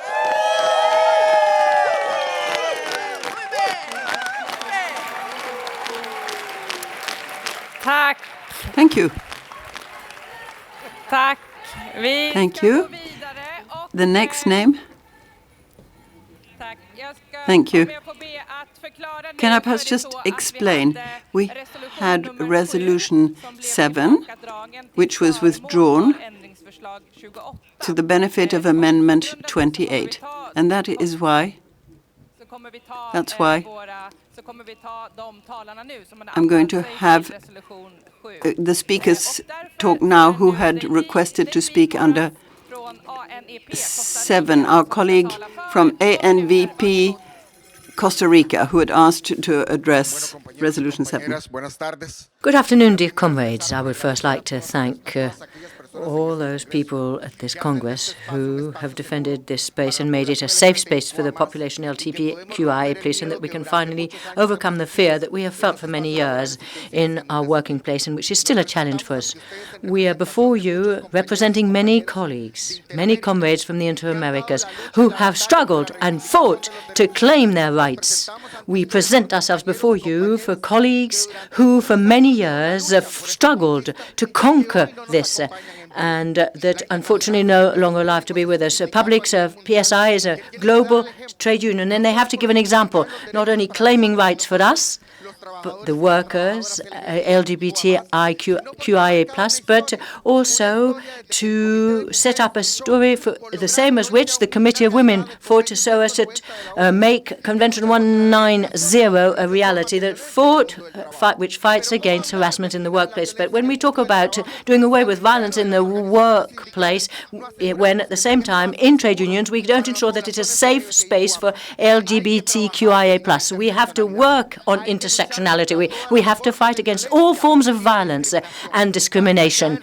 We must stop misogyny, racism, and we must build within our trade unions the fact that we're allowed to be different, and it is something that has to be respected, and it has to be something that has to be as it must be an element that considered as if it can strengthen our organization. No, what we're doing to do in the PSI is to create and build history. Build the history. Why? Because we have a debt. We have a debt that goes back years that has not been discussed, and we are discussing it now. We are also human beings. We love, we contribute, and we have resisted against inequality, a systematic inequality leveled against us, and which have also done away with our rights. And this cannot continue in the future. Please support us with Amendment 28, because this is just something to guarantee justice for us.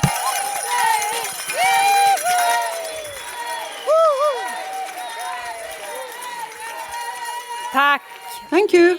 Thank you. Moving on now. Thank you very much. Moving on to Benedict Ferguson, M, from New Zealand, to take the floor. You have the floor, Benedict, for 2 minutes.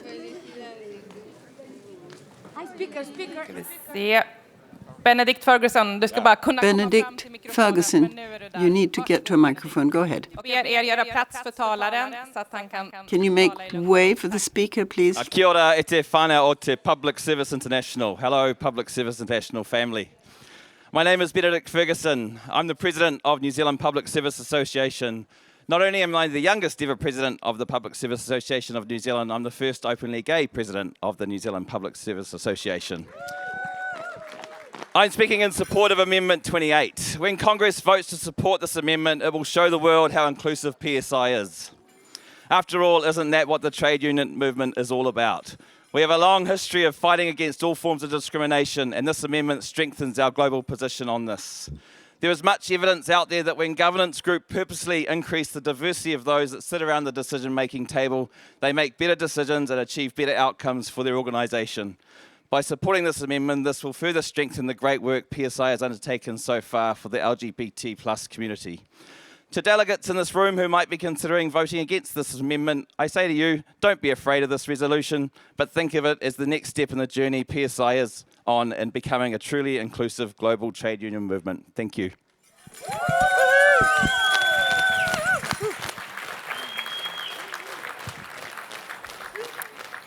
Tack. Thank you. Tumain E. Niamokia from TALGW of Tanzania has the floor now to speak for 2 minutes in favor of Amendment 28.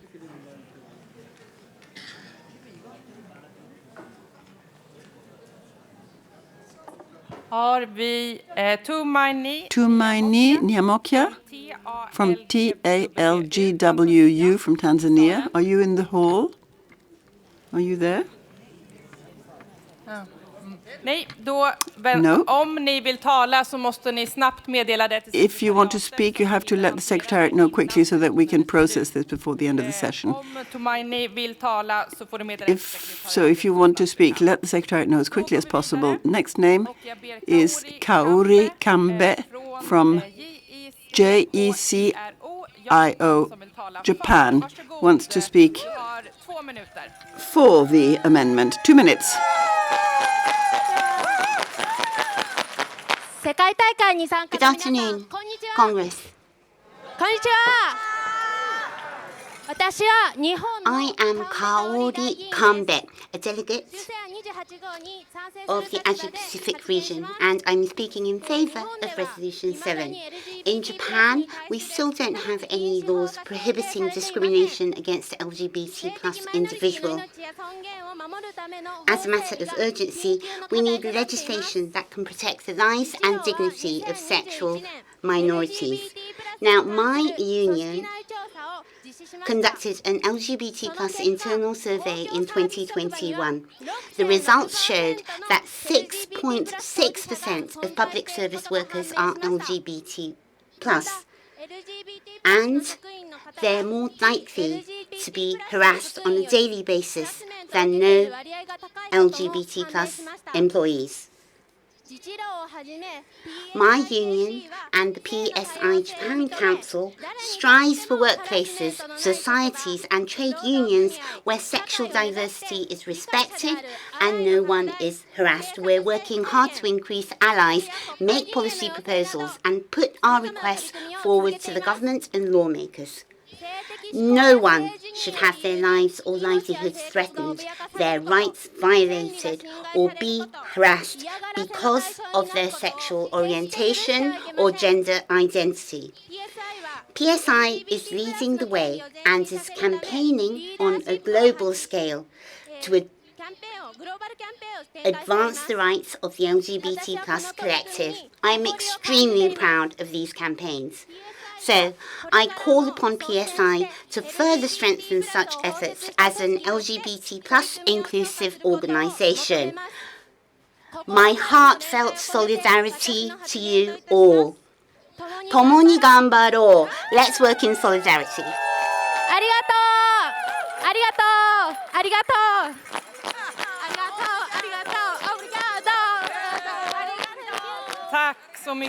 Thank you very much. The next name on my list is Ibeyi Nokuma from NAAT, Nigeria,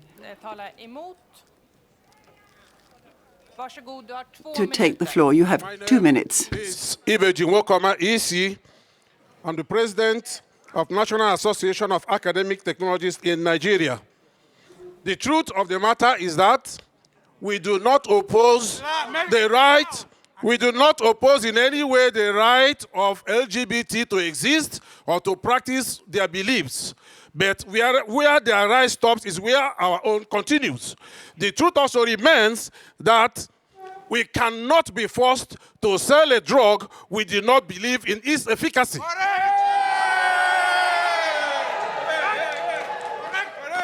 I stand to speak for Africa and Arab region against the call for amendment to point 3.66A of the PSI Program of Action. We are of the greatest opinion that the agenda to propagate, advance, project, advertise, and impose LGBT activities on our region and the whole of PSI without recourse to the sensitivity of the policy stands against our culture, religion, core values as a people, and the sovereignty of our people through our constitutions. The West frowns on our polygamy and rather supports LGBT+. We therefore stand up against the establishment of a global LGBT+ coordinating committee of a PSI that meets online on a regular basis, at least once in every 6 months. That includes regional coordinators elected from among the members of the regional coordinating committees and the global coordinating committees, which will nominate a liaison and observer to the PSI Executive Board. You've just gone beyond the 2 minutes, so please close your speech. With LGBTI and demand an explanation. We demand an explanation on the sign of LGBT appeared on sitting on our name tag. We disagree. It is universally unacceptable to us. We call on all affiliates of PSI not to support the amendment and stand with all affiliates to reject the amendment. We're going to cut you off now. Thank you very much. Bazaar! Så, tack.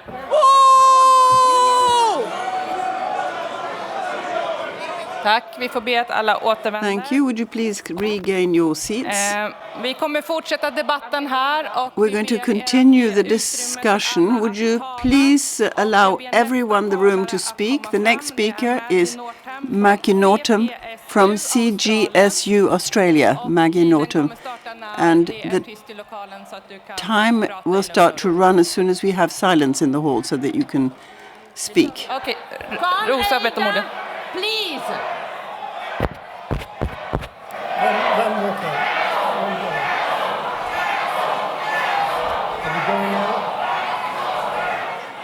No, ask them to leave the room. They are going out? Yeah, that's the protest. They're leaving the room. So they're not here when the vote. They're going out. Okej. Nu får vi be om ordning i salen. Okay, can we have order in the room? Rosa, do you want to add something? No? In that case, I suggest we continue. I'm going to... I think we should continue to have a respectful debate, and I'm grateful to everyone who respects that rule. Maggie Norton from CPSU Australia now has the floor, speaking in favour of Amendment 28. You have 2 minutes from now. Me, is the sound okay? Yes. Yep. Brothers, sisters, trans folk, non-binary folk. I've been up on stage all week. I've been on panels, I've been in the side events, but this is the first time that I've felt nervous standing in front of all these people because we're talking about our identities. And it's very disappointing, and I'm going to keep it positive from here on in. It's disappointing to see what we just did. I've just been told they've torn our flags down. And I think this comes to the point about why we're doing this, because we need to educate, right? A lot of this is education. And I think in this role, that's something that both the committee, but also the person who ends up on executive board can do. I'll go into my actual speech now, which is, I come from the Asia-Pacific region. This is a region where trade unions have so much work to do on LGBT rights.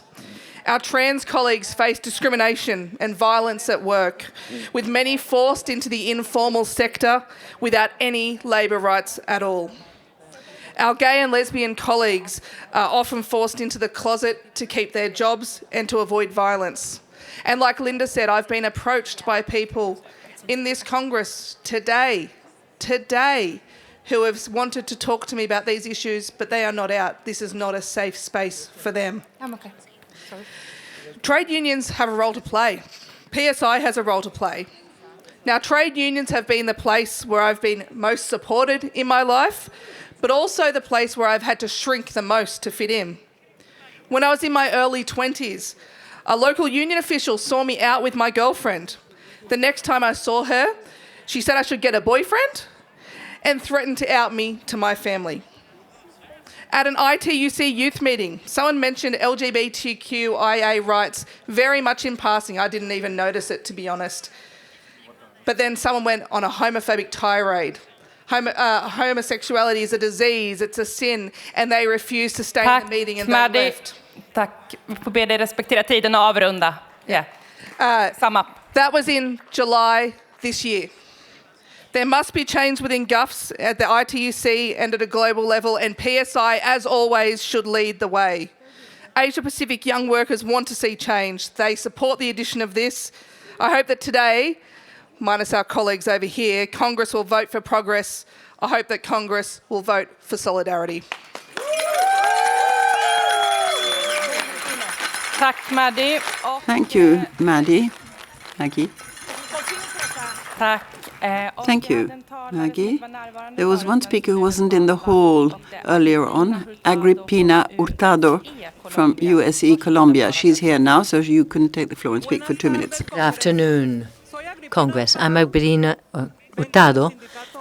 I'm from the UCE trade union in Colombia, one of the most dangerous countries to be a trade unionist and one of the most dangerous countries to be trans or a woman or to live in the diversity. I'm also the coordinator of the Inter-American Committee of Struggle Against Racism, Xenophobia and all forms of discrimination and intolerance. I'm a black woman.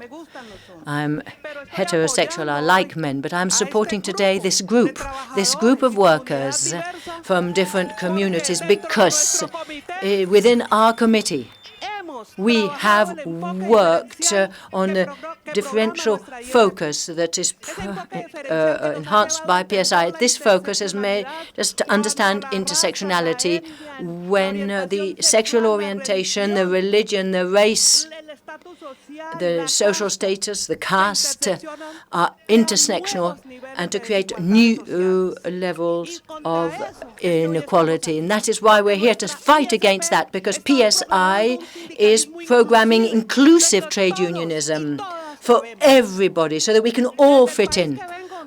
From my country, we have suffered a war. And I'm calling upon this Congress to peace and love, because it's only peace and love.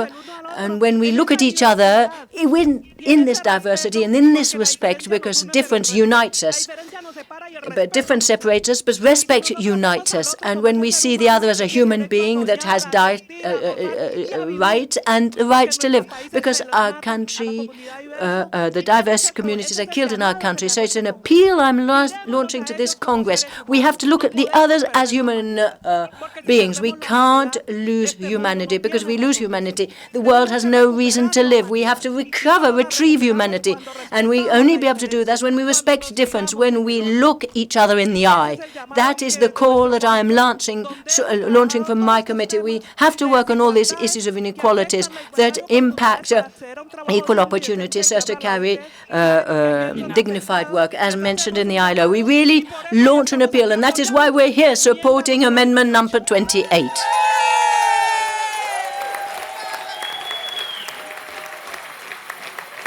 Thank you very much, Agrippina.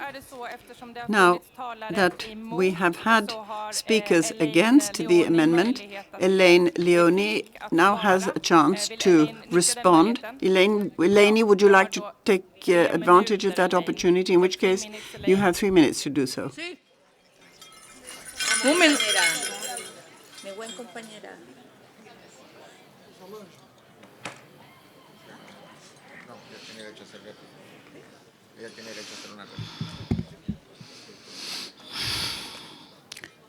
We, LGBT, we ask for this amendment.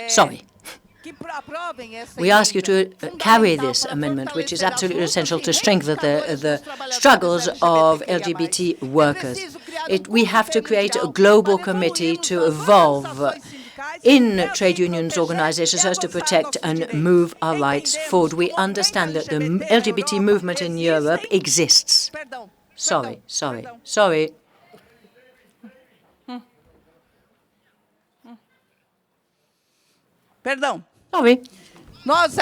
We LGBTQIA, we're taking part in work with people struggling, and we want to struggle in favor of workers. We want to be part of the trade unions, and we want to be accepted.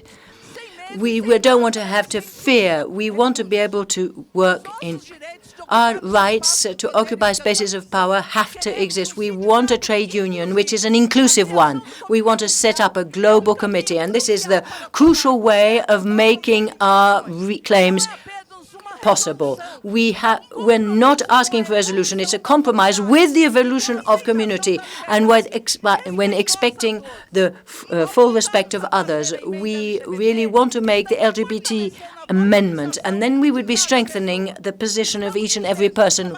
We are saying that we workers are not alone, and there is nothing wrong with them, and that the doors are open for LGBT workers so that we can celebrate a work with no exclusion. Equality is a right for everyone. It's a fundamental right, just as the air that we breathe. We really hope to give people hope that to those who have fear and feel alone. Every vote in favour is a life. It's a direction in the universe with more opportunities offered and less intolerance and more security, including. And we ask you as delegates of this 31st Congress that protect the peace in the world, that you really accept this amendment and that you vote in favour of it. Thank you very much.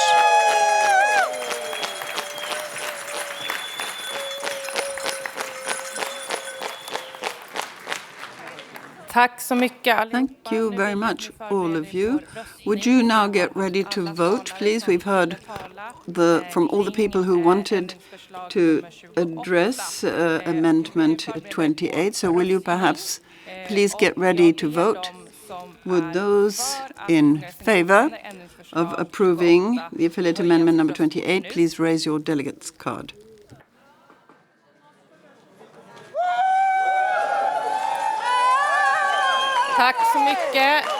Thank you very much.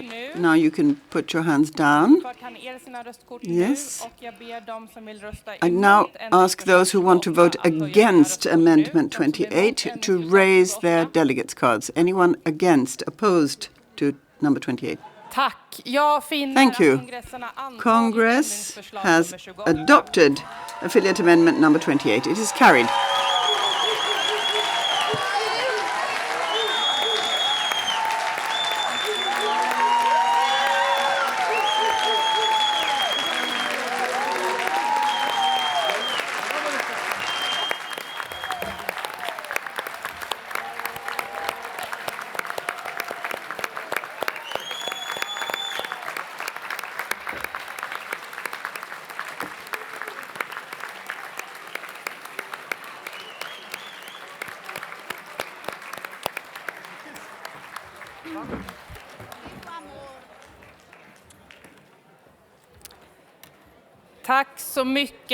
Thank you all very much. I'd like to say that I'm grateful for the fact that, generally speaking, we had a respectful debate and you stuck to the speaking time, which is wonderful. Thank you. Would you perhaps now settle down so that we can continue with the business on the agenda? The next item concerns section 3.8, where we're going to continue to talk about action program. Point 3, Jeffrey Mozanje from Medical Workers Union in Uganda is going to speak in favor of point 3.8 in the action program, in the program of action. Could you perhaps make room for the speaker, and can we have silence in the hall, please? Go ahead, Jeffrey. You have 2 minutes. All right. Thank you so much. All protocol observed. My name is Musanji Geoffrey. I come from Uganda. I'm a youth secretary in the Uganda Medical Workers Union. I'm the only pharmacist serving in a public health facility called Nakaseke Hospital. I stand before this honorable 31st Congress of PSI on behalf of all my colleagues with disabilities to acknowledge that PSI has appreciated the importance of our contribution as PWDs towards provision of public services as public sector workers. I stand before the Honorable Congress on behalf of my colleagues to support the amendment number 29. We wish to see that we are given visible representation to raise our voices within the structures of PSI and on all any issues that may be affecting us in the world of work. This could be non-recognition of our contribution. This could be limited access to public services and limited access to employment opportunities, amongst others. Therefore, we want to further inform this House sitting today that as PWDs, there should never be any decision or any discussion about PWDs in public services without us.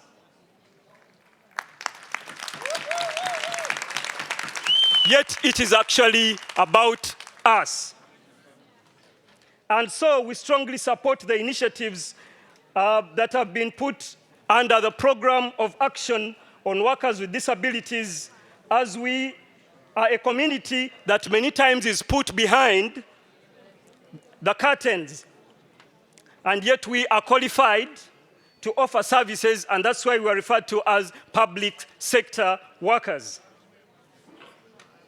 Therefore, as the Congress theme is people over profits, I request this 31st Congress that we join efforts to promote the initiatives of voices raising and effective representation of persons with disabilities. I request everyone to tell your neighbor that peoples with disabilities over profits.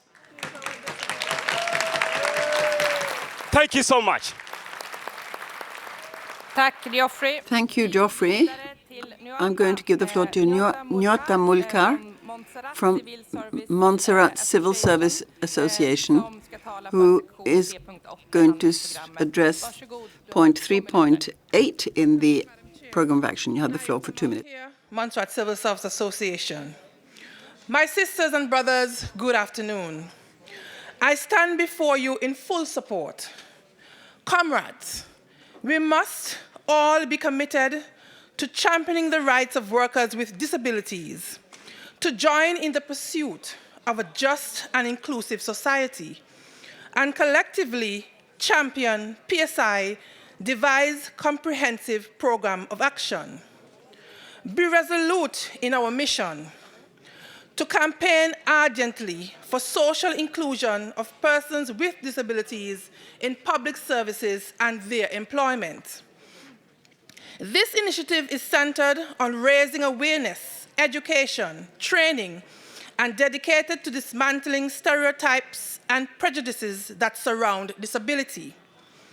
This empowers workers with disabilities to thrive in various public roles. Knowledge is the key to dismantling barriers, and we must fight to ensure that there is commitment to providing the necessary tools to aid in the dignity, respect, and success of persons with disabilities. Reaffirming our commitment and adopting ILO Convention 111 sends a powerful message. Discrimination against workers with disabilities has absolutely no place in our society. The fight for the rights of workers with disabilities is not just a goal, but a responsibility, ensuring present and future generations inherit a world where inclusivity, respect, and dignity are extended to every individual regarding of their abilities. Stand united in this noble cause. Forge ahead with determination, compassion, and unwavering resolve to create a world where the talents of every worker, irrespective of their abilities, are recognized, celebrated, and utilized to their fullest potential. In Montserrat, a British overseas territory, persons with disabilities lose their jobs.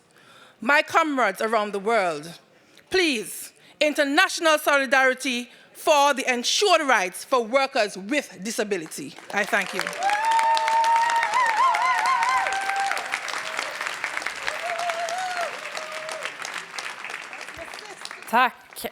Thank you. Since Amendment 29 is connected with point 3.8 in the action program, we are going to discuss the proposal for Amendment 29 now. It's supported by the Executive Board. Fabrice Dion from CGT France is going to present the proposal. You have 3 minutes. Thank you very much. Thank you very much, dear comrades. It'll take me a little less than 3 minutes. So this amendment is supported by the French trade unions. So, telework is a major social development, and it does have positive aspects for workers, but this should not lead to isolation, social isolation of people who are disabled. This should not relieve companies and public services from making the necessary adaptations to be able to welcome people with disabilities and so that they can come to the workplace. I therefore ask you to support this amendment. Thank you. Then we don't have any other speakers to affiliate amendment number 29, so I'm going to put this to the vote. Could you please prepare to vote on affiliate amendment number 29? Those who wish to vote in favor, please raise your delegate cards now. In favor of affiliate amendment number 29. Thank you very much. That's enough. And now, if anyone wants to vote against affiliate amendment number 29, please raise your delegate card now. Anyone opposed to affiliate amendment 29? Vote now. Thank you. Congress has adopted affiliate amendment number 29 to the program of action. That now brings us to a point where we vote on Section 3, Respect and Dignity for All, in the program of action. That includes the amendments 26, 28, and 29, the affiliate amendments we have adopted, with the exception of sections 3.3 and 3.5, which we'll be dealing with later on. So I'm now going to put section 3 to the vote. Would you please get ready to vote? Those in favor of section 3, please raise your delegate's card. In favor of section 3 in the POA, raise your delegate's card. Thank you. You can put your hands down now, and I'd ask those who want to vote against Section 3 in the program of action to raise their delegate card now. Thank you very much. I declare that Section 3, with the exception of 3.3 and 3.5, has been adopted by the Congress. I have been allowed to sit in the chair for a little bit longer than was originally planned. I would like to thank Congress for this important debate. It was an honor to lead this debate, an honor to work with you. I'd like to bring this session to a close now, and I'm going to hand over to my colleague Thomas Katnik, who will chair the rest of the afternoon session. Go ahead, Thomas. Over to you. Thank you, Veronica.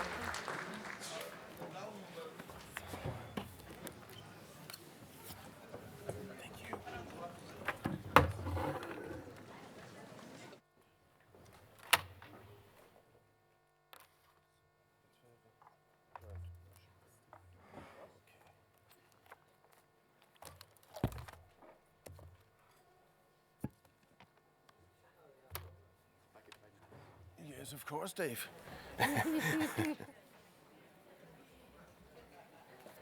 So, okay. So, where we are? Page 8. 8.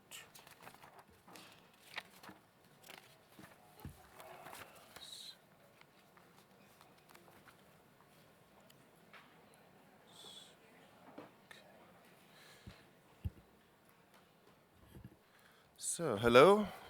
Yeah, it works. Good afternoon, colleagues. I'm really moved because this very lively debate we had and the adoption of amendment number 28 was very important, and I'm really proud to be part of this Congress and part of PSI family. Thank you for that. But now we have to go on. My name is Thomas Katnik. I'm PSI West President for Europe. I'm representing Union Die Daseinsgewerkschaft and will chair this afternoon we are very advanced with time, so we have to hurry up a little bit, but don't lose the content. That's very important, I think. Now this session will deal with section 4, adjust global economy within the limits of the planet, with the exemption of section 4.2, the climate part. We will also debate amendments 40, 41, 43, 45, 46, and 47 of the Program of Action, resolutions number 13, 14, and 39, with the amendment 67 to resolution number 14, and last but not least, the resolution 25. I would like to warn you, as I said, we are very, very late on time. Please take the speaking time really seriously because we have to cut you after 2 minutes. So I call on Margarita Lopez, Sindicato de Trabajos de Huaylla South SA, ESP, sorry for my pronunciation, from Colombia, to introduce the Program of Action Section 4, Just Global Economy Within the Limits of the Planet. Margarita, you have 5 minutes to speak, please.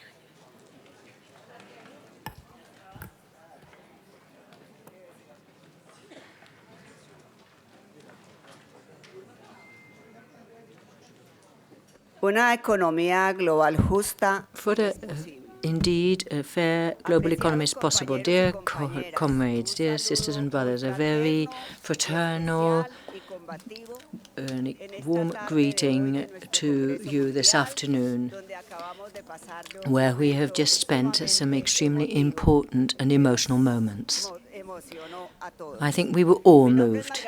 My name is Margarita Lopez. I'm a political representative of the Andean countries, and we share the struggle of our colleagues from Peru for their trade union rights in the health sector. And I also represent in the executive committee of PSI, an alliance with Mexico, Central America, the Dominican Republic, and all the colleagues who are together with me today. It is my turn today to, dear colleagues, it is for me to talk about a strategic point or part of our plan of action. It is an honor to do so because of the fundamental work that has been carried out by PSI at global level, dealing with all these essential issues of fiscal tax justice, climate justice, the public debt, in other words, the free trade agreements, and to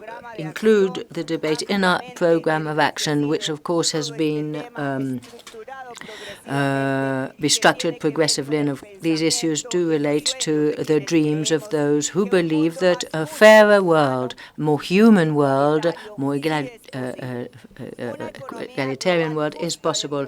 A fair global economy within the planet is absolutely essential if we want to put people over profit through different crises, the crisis of the pandemic, the social crisis, the political crisis, the climate crisis, and now the crisis of the war that our brother peoples are being confronted to, which is making the food crisis even worse, the inflationary crisis even worse, and that it's also causing an increase in level and violence against women, and is of course having impact on the work.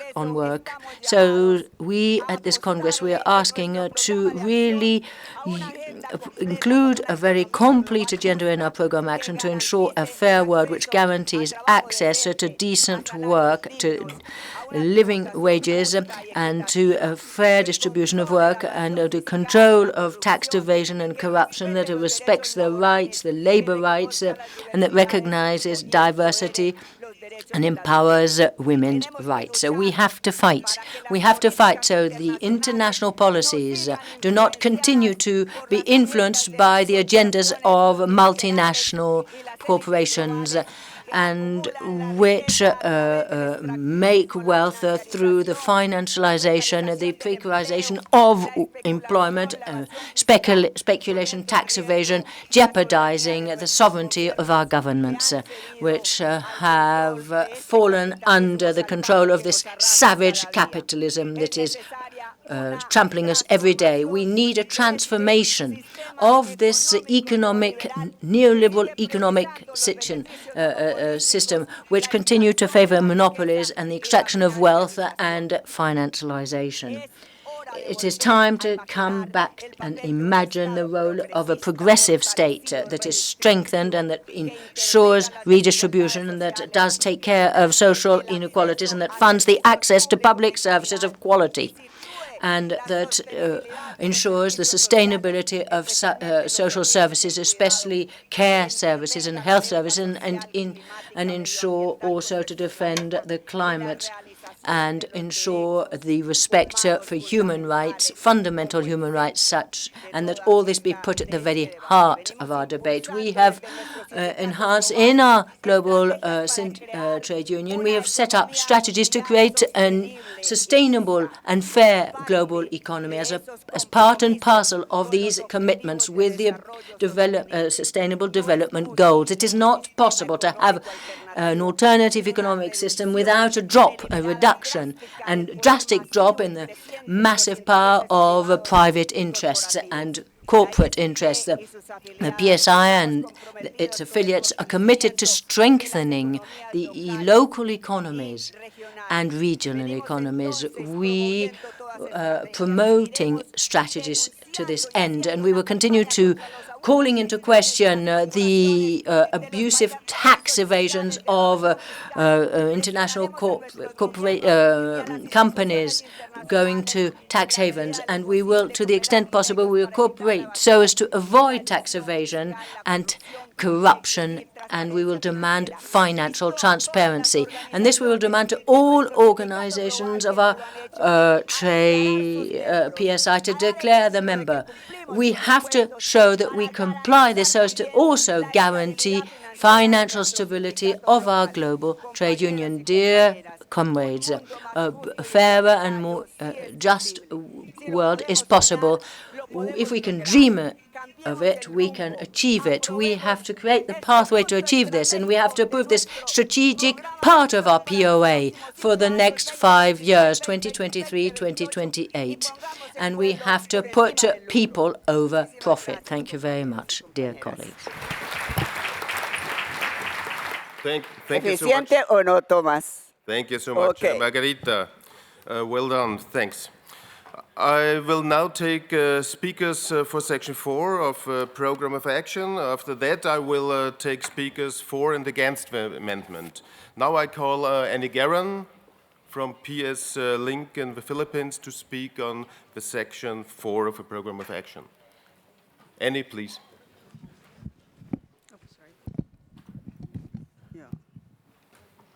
Mabuhay and good afternoon, Congress. I'm Annie Enriquez Heron. I'm the President of Public Services Labor Independent Confederation and one of the PSI Vice Presidents. Congress, poor and indebted countries around the world are in a big mess. Who are the culprits? Who are responsible for putting them in such a mess? In the Asia-Pacific sub-region of Southeast Asia, with the exception of 2 rich countries, the International Financial Institution, or IFIs, presented themselves as troubleshooters and problem solvers. But in reality, they are the real troublemakers, and they are also the problems themselves. They generate more problems for those countries more than they can handle. IFIs are also ruthless gamblers. They gamble and put people's lives and future as bets on behalf of greedy private corporate bandits. IFIs are bullies. They arm twist indebted governments and borrower countries to accept conditionalities, forcing them to systematically dismantle and privatize public services. They impose regressive taxes to workers and ordinary people while lowering corporate taxes. IFIs wants government to be passive government. They want them to just create the enabling environment for free market to operate. IFIs do not value public services. They regard public services as costs that need to be cut and minimized. IFIs pressured many governments to be less accountable to people and their communities, but only to be subservient and beholden to them. And since they are the architect and promoter of one-size-fits-all, they prescribe government to swallow the bitter pills of structural adjustment program policies and austerity measures, which we all know are worse than the disease they claim to cure. Congress, the Southeast Asia strongly supports the Program of Action for a Just Global Economy within the limits of the planet. Together, let us oppose the harmful policies of IFIs, and together, let us demand transparency and accountability from the financial institution. Thank you. Thank you, Annie. Now we move over to Trond Ellefsen from Delta in Norway, as well to section number 4. Please. Dear colleagues and friends, my name is Trond Ellefsen. I am the president of Delta, Norwegian Public Sector Trade Union. I will salute this Congress, and I will continue in Norwegian. Dear delegates, brothers, sisters, our communities decide which unity we will build to cope with challenges. We need to fight climate change, we need to ensure equality and the struggle for a just global economy. We want to ensure that we remain democratic welfare states, and we need to all make our contributions. I pay my tax happily. That's what we often say in Norway. We can disagree on the levels of tax to be paid, but we're all happy to pay it, both for the community to pay for our common good, but it doesn't go for all. Multinational companies should also play a part. Multinationals should also pay their part. They're moving their profits around to different countries, and they're maximizing profits, and this undermines and erodes democracy and the common good. We need solid, predictable system and transparent legislation. When billions of euro, kroner, pounds fail to be paid in tax, they don't contribute to the democracies and the rule of law. Billions of euro, dollar, kroners and pounds not used to training and education, culture, health, pensions, etc.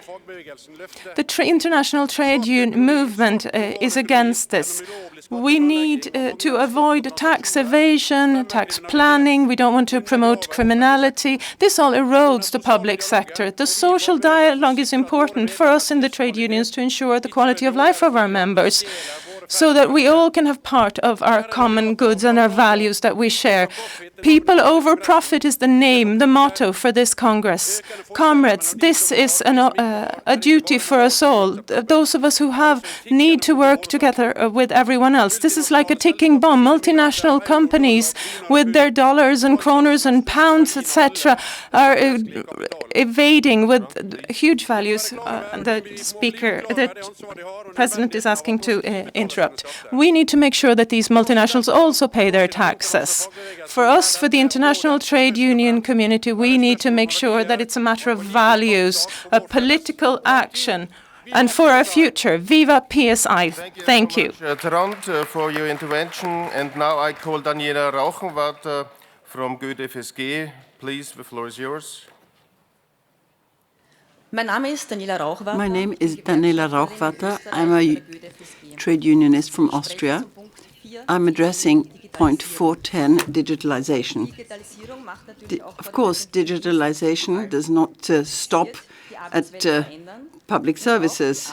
It wants to change our world of work and that of the life of its workers. That is why it's so important that co-determination rights based on law should be adapted for the benefit of workers and worker representatives. Computer programs and robots, however sophisticated, will not be able to answer any ethical questions. Each system, each type of technology must benefit all people. It must be designed to benefit everyone. These systems, these technologies are meant to serve the human being, not the other way around. computers and robots and computer-supported systems, machines. In the future, they will all be taking over more and more tasks. That is why the time is ripe now to think about distribution of working time. We have to debate that, but we also need to give thought to the question as to how our social protection system is to be funded, how it's to be financed. Why? Because at the moment, financing is tied to the factor human labor, but that's not going to be possible in the future. It won't be good enough. With digitalization, there are going to be huge changes in the public service, but there is always an opportunity whenever there is change. And when the trade unions and staff representatives are involved in these processes, everyone will benefit, every citizen, every public service employee. And there's one thing which is crucial in all this: the human being must be right at the focus of all these developments. Thank you. Danke, Daniela. Thank you so much. I call now Fabio Melo from Sindistritales in Colombia. Please.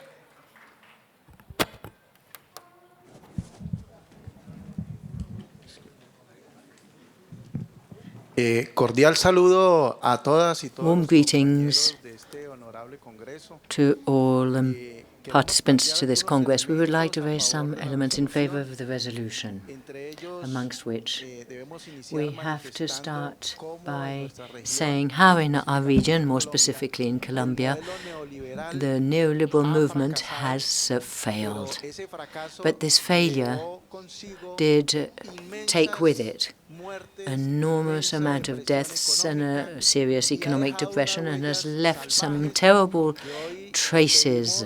And we're now asking the world and the PSI as a whole and in an organized fashion that we be able to carry out actions which would help overcome this economic depression that the impact of the neoliberal movement triggered in our region. I think this is a debt that also includes workers in the health sector, who today, in a similar way as what the world is undergoing, nobody wants to study any of the health professions now. Nobody wants to work in the health sector because it's being outsourced, it's being depleted more and more, and we really are witnessing of a lot of skilled staff in the healthcare sector. Economic power focused in a few hands is ruining the world. So we invite all countries to be able to have, that we be able to have financial independence, self-determination, and an autonomy in all economic contexts, be it in the food sector as well as in the workforce. We don't have to give the workforce to the developed countries. We have to keep them too. Thank you. Gracias, Fabio. Now I call Dalia 8 from Vision in Sweden as well to section 4, please.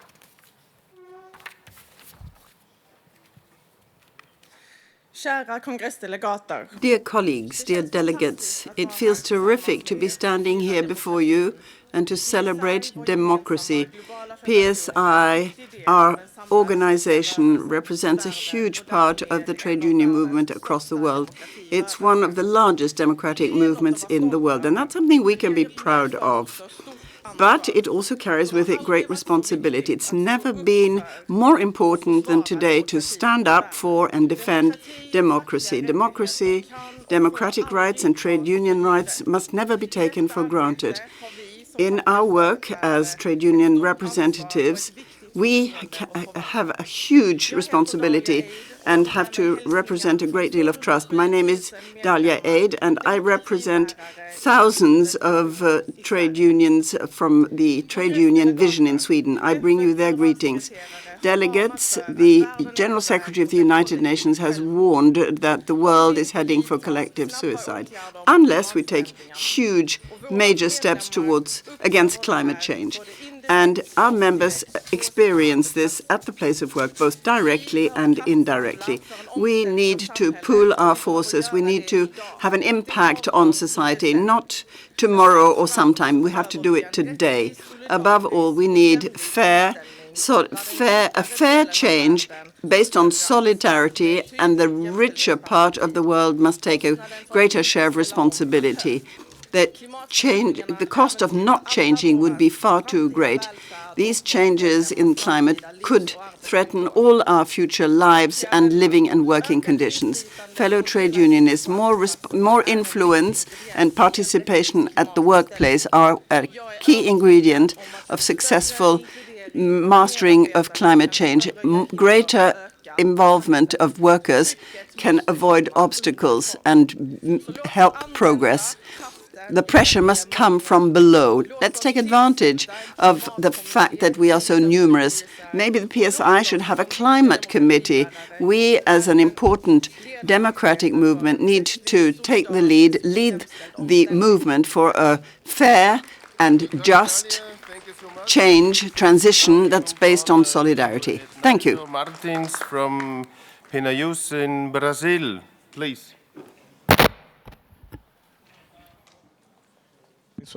Good afternoon. Good dear delegates and observers of the 31st PSI Congress. I'm Edinaldo Martins, and I'm currently the director of the National Federation representing thousands of workers in the judicial sectors of my country. Comrades, over the past years, the working world has going through a productive restructuring process. The new forms of management and organization have had a serious impact, a direct impact on the work of millions of workers throughout the world. The current levels of exploitation of the worker is because there's been a depletion of their means of protection. The means that are used during this transformation by the public administration in my country have been the intense adoption of digitalization without any prior debate with the trade unions. And the use of this technology has been done on the pretext that it had to improve the control of the production processes of workers and to increase productivity and reduction in the costs and the improvement of the efficiency of the public machine, and the adoption of a situation that favors the larger companies. After the pandemic in Brazil, most of the rights of workers, their situation was digitalized, and artificial intelligence is also used more and more. And all the new legal procedures in my country are now virtual in the process, and there's more and more hearings that are done also virtually. And the use of these tools is part of a project led by the National Council of Justice. But we have noted some improvements in the justice system, but the workers have paid a very high price, however, a psychological one. They have also had difficult working conditions. Therefore, we consider that we have to do something about this. We have to we have to train trade union leaders so that they can actually help workers in this new context. So we defend that this part of the POA be approved, particularly the issue of digitalization, because we believe strategies of digitalization will have to be taken on board to protect workers, because we have to ensure the long life of the working class. Thank you so much. As there are no more speakers against, we will move on. Amendment 42, Program of Action. We will now debate Amendment 40, as I said, which is supported by the Executive Board. I call on Sergio Silva from CONCEF in Brazil to move Amendment 40. After his intervention, we will call speakers for and against the resolution. Please be prepared so we can save time for speakings. Please, the floor is yours. Good afternoon to you all. Good afternoon, comrades. I'm Sergio Ronaldo from Da Silva. I'm Secretary General of the Confederation of Workers in the Public Service at federal level, the CONDICEF, in Brazil. Now, we are here to strengthen the support to Amendment 40 for a fair global economy, because we consider that another world is possible, and has been rightly said in the slogan of this 31st Congress, it is absolutely essential to put people over profit and fight against fight against the speculators, dynamic speculators, because this happens because these supposed investors, who are in fact speculators, in a currency which is fragilized, leave their investments and sell intensely their investments in certain currencies. Even if this currency doesn't have sufficient reserves, they might have to devalue the currency. Therefore, we defend that another world is possible, fighting speculators that, of course, thrive on the resources of the more vulnerable economies. I really think we have to support Amendment 40. Thank you. Sergio, thank you so much. As we don't have more speakers to this amendment number 40, we're moving to the vote. So those people who are in favor, please raise your delegate card.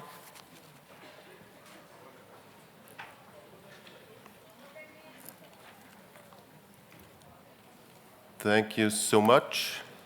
And now those against, please raise your delegate's card. Graham, no. I don't see any. So unanimously adopted. Thank you so much. Now we are moving. Yes, give a clap hand, please.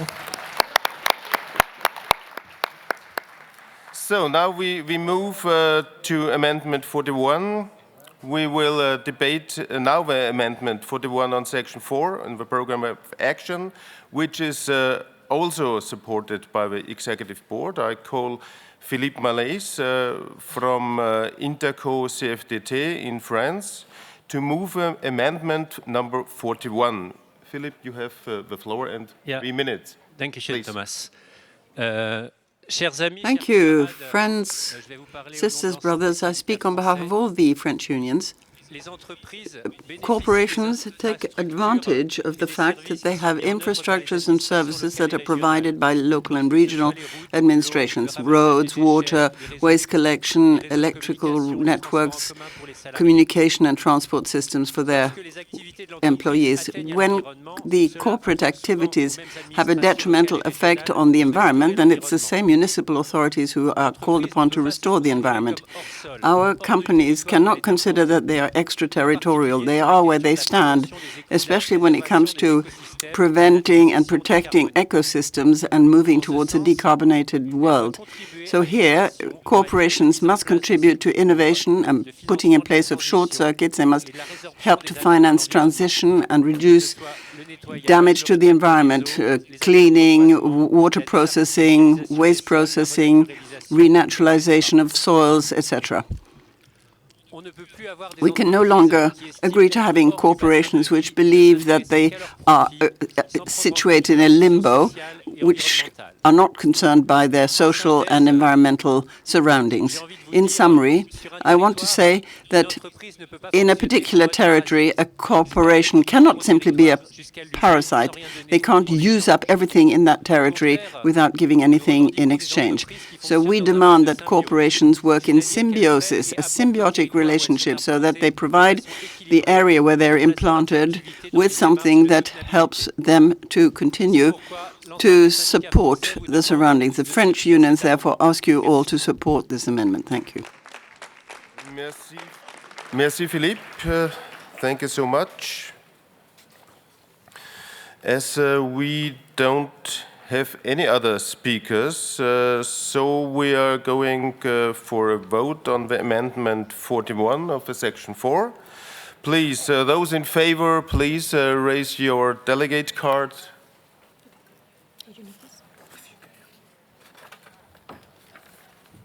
Thank you so much. And those against, please raise your delegate's card. I don't see any, so unanimously adopted. Thank you so much.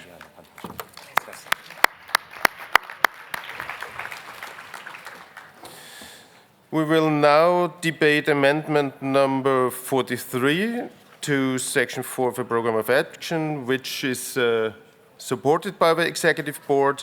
I call on Jan Schriever from the Federation of Dutch Trade Unions, FNV, in the Netherlands to move amendment number 43. After this intervention, we will call speakers on the resolution. Please be prepared to save time. Please, Jan, the floor is yours. Please. Okay, Chair, thank you. Comrades, thank you to speak about our amendment. My name is Jan Schriever with only one F. I'm a member of the FNV's Members' Parliament. Last year, the ITUC already agreed with this amendment, but agreeing is one, action is another. Our country is one of the main countries in the tax avoidance industry. A shame. On Friday, our dear colleague Karen Bett, CPSU Australia, told us about the Big Four during the side event about privatization. David Boyce told us their name: PricewaterhouseCoopers, KPMG, Ernst Young, and Deloitte. He named them and shamed them. Mr. Hoekstra, just appointed as Eurocommissioner on climate, he worked before for Shell and McKinsey. McKinsey banked his pension on the Channel Islands, a tax haven. On questions, Hoekstra replied, that is what was common in those days at McKinsey. Our government uses McKinsey and other of these tax-avoiding companies to supply us with reports that privatization is a good thing. We should not accept reports paid with tax money supplied by them. I call on the colleagues of PSI to support our amendment and join us in blaming and shaming them. People over profit. Jan, thank you so much. Now I will call on speakers for Amendment 43. Jussara Grifo, Concef, Brazil, to speak on Amendment 43. I saw Please. the chair. Exactly in the front. Yes. That's also where I remember having left Yes. it, and it's not there anymore. Boa tarde. Good afternoon to you all. Yes, to everyone. I'm Director of the Administration of Condicef, and we support this amendment, and we would like to also highlight the taxation of large fortunes. We workers in the public sector, it is absolutely essential that we have this debate, because it's not fair that those who have less pay tax and those who have more not pay tax. This is the discussion that the social movements must discuss, and this is what is being discussed by these movements in Brazil. That means that there is more investment. That would mean more investment in the public sector, because so more we levy tax, more it is possible to invest in the public sector, and this is absolutely essential if the society in different countries to move forward. With investment in public sector, it will help. So I think we really have to talk about levying of tax on large fortunes. I think it's important to discuss this. when we say people over profit, we have to talk about investment in public services, and so that we can do away with inequality. And so it is very important to see how to levy the large fortune. So we have to reduce inequalities, social inequality, and invest in public policies so as to reduce famine and poverty in our countries. Thank you so much. Now I call Gary Feist from EFT, USA. Please, the floor is yours. Good afternoon. I'm Gary Feist, a member of the American Federation of Teachers and a corporate income tax auditor in the state of North Dakota in the United States. I rise to support Amendment 43, which seeks to end the amount of corporate income and wealth that is being sourced to tax haven countries. This tax avoidance adds to the global inequality between the rich and poor, is a source of political corruption, blocks economic development, and prevents the collection of tax revenues necessary to adequately fund public services. PSI needs to fight back by raising the awareness of tax avoidance among our members, elected leaders, coalition partners, and our communities. Corporations and millionaires need to pay their fair share. To make corporations pay their fair share, worldwide apportionment should be implemented, where income is sourced using the ratio of the company's property, payroll, and sales, where the corporation is doing business. Corporations should not be able to make elections to source their income to nowhere, or receive credits or subsidies to eliminate their tax liabilities. I support PSI in its efforts to form coalitions with global unions to advocate for tougher regulations of international private banking, increased transparency through official wealth declarations, and a global wealth tax. Support this amendment to continue the fight to close tax loopholes and work to establish a revenue system that is fair and supports the funding needed to provide quality public services. Gary, thank you so much. As we don't have no more speakers, we will now go for a vote on Amendment 43 of Section 4. Those in favor, please raise your delegate card. Thank you so much. Those against, please raise your card now. No card is seen. So unanimously adopted. Thank you so much.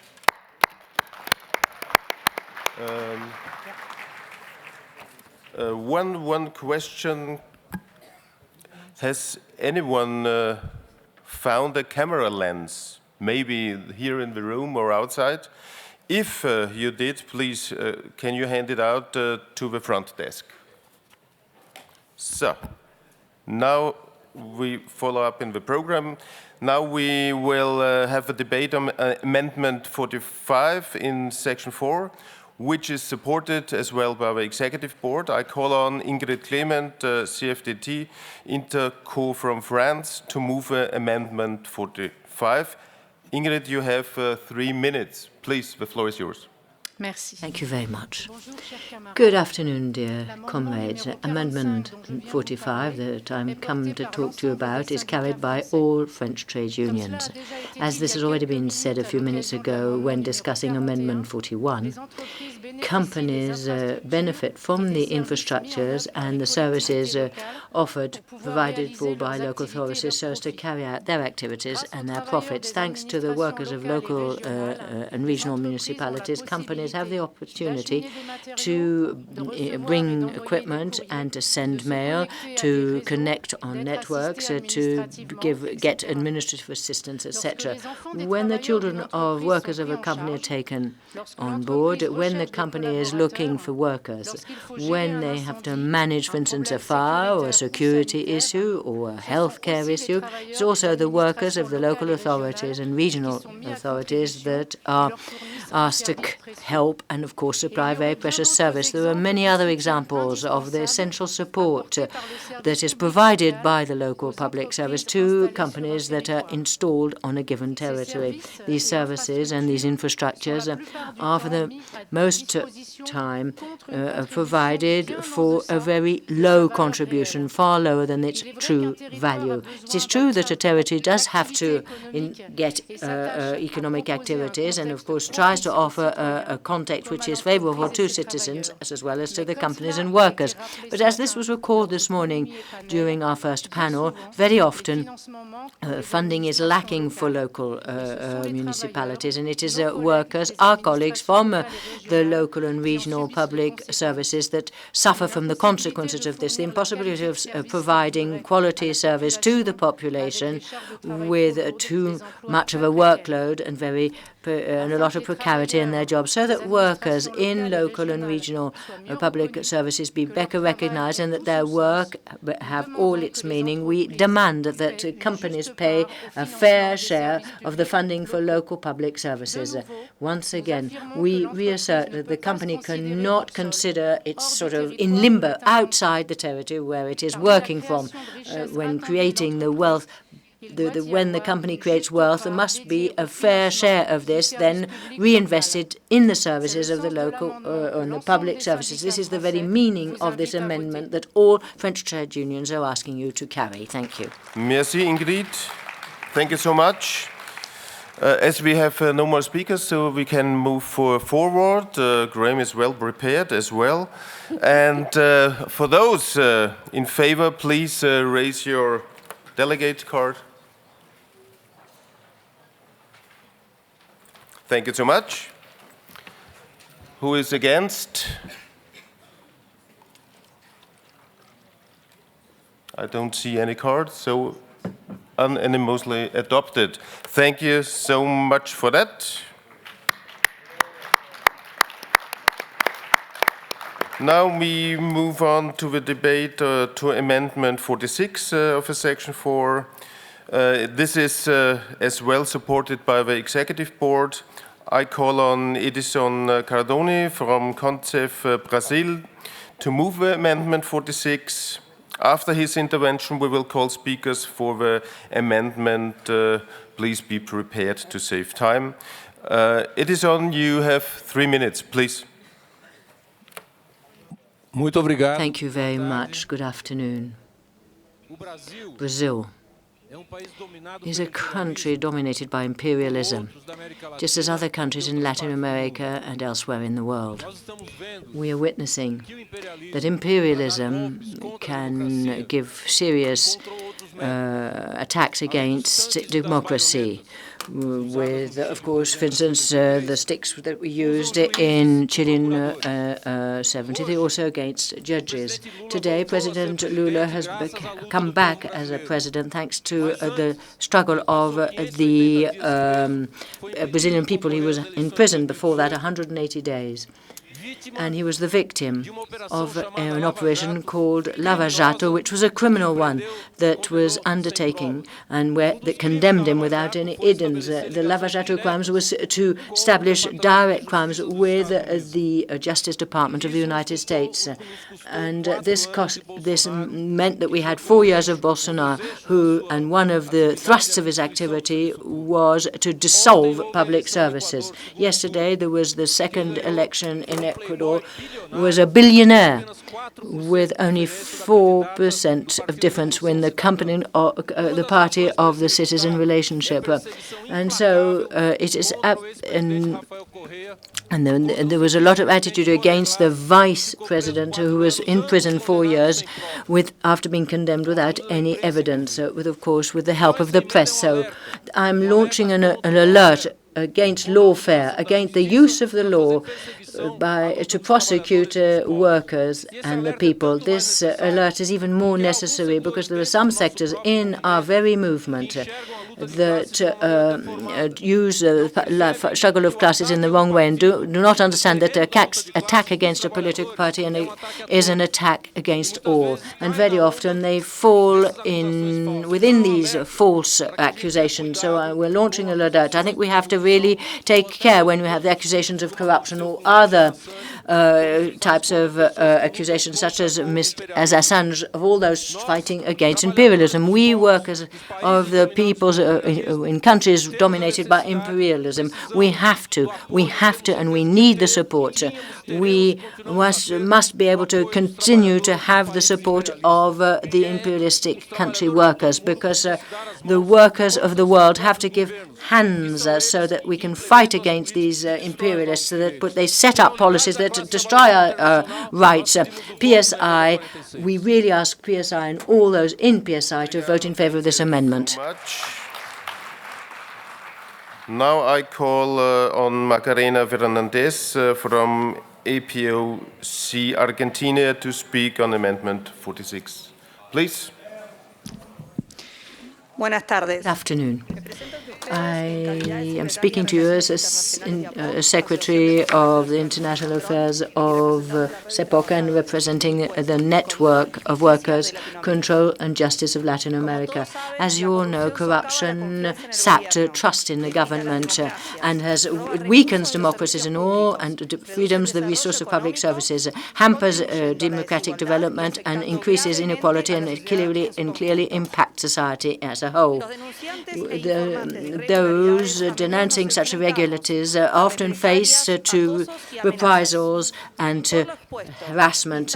We therefore invite trade unions that they promote and support in their countries the establishment of an ILO convention on the protection of the informers on the workplace, so as to guarantee them the support of a lawyer and trade union support. We ask PSI to work so as to ensure public services of quality that fight against corruption and in the quest of a global system that protects workers whose main function is to protect the public monies, the confidentialities, and to notify regulators such as counterfeit, money laundering, and narco-trafficking. In conclusion, workers who have the obligation to notify corruption in all its forms. Thank you very much. Yes, Macarena, thank you so much. I call now Ariel Bringles from UIJNCLTPJ Argentina. Please, to Amendment 46. Good afternoon, dear colleagues. In representation of the Latin American Confederation of Workers and of the legal departments, the judicial systems of 14 countries, we express our support for this amendment number 46. We share the need there is to combat lawfare as the inappropriate use of the law by judges to prosecute progressive leaders. But to avoid this type of behavior, it is absolutely essential that we reflect on the causes that led to this. So I think it is absolutely crucial, it is important to establish and to develop mechanisms for the appointment of judges and civil servants, which today are strongly influenced by interests and ideological councils and different groups of public power, be it nationally or internationally. There's not a shadow of doubt. The independence of the judicial power is more and more necessary. And that's why we have to be visible. And the effects of the course of the crisis of the judicial has to be highlighted. That is why we're making a global call to defend the services of the administration of justice. It is urgent to recompose the budgets of the judiciary in many of our countries because of the cuts of all kinds that have been given, which quite clear do call into question the good functioning of the judiciary quite clearly. We have to stop the intromission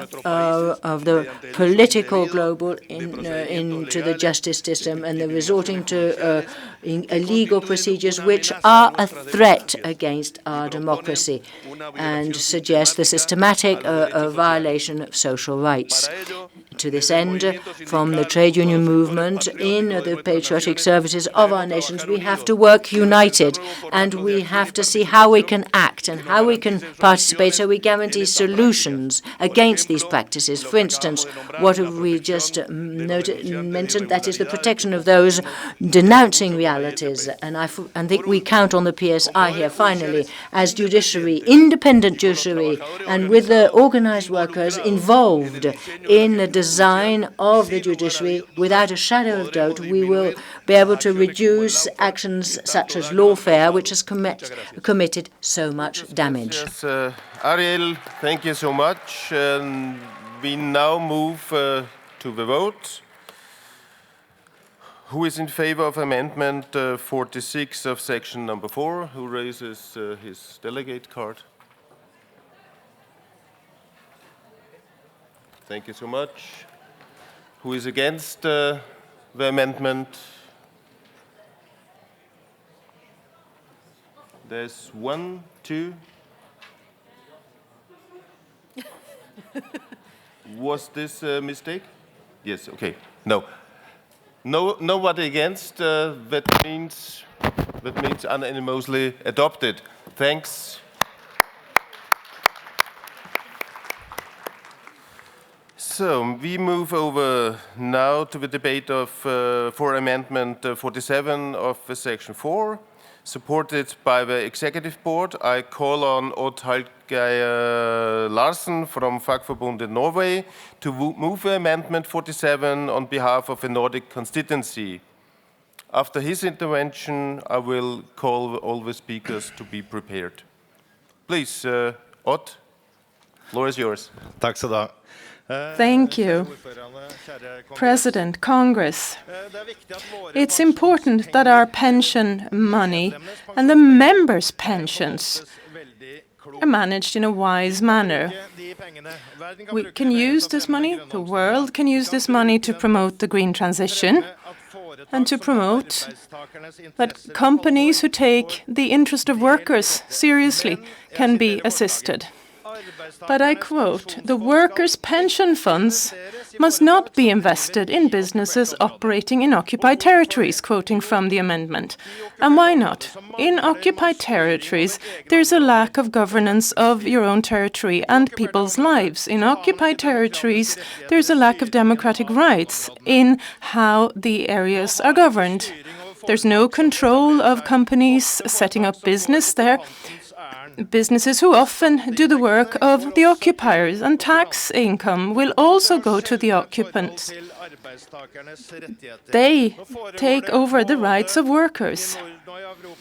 In the Nordics and the rest of Europe, we see that guidelines are often established in pension funds with ethical guidelines to state clearly that there will be no investing in occupied territories.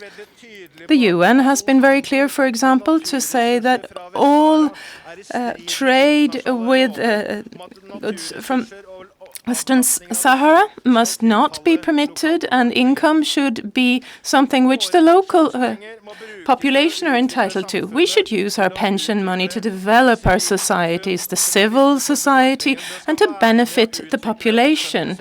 Further develop the public sector, and not least safeguard and develop operations which have the best interest of workers in view. People over profit. Thank you.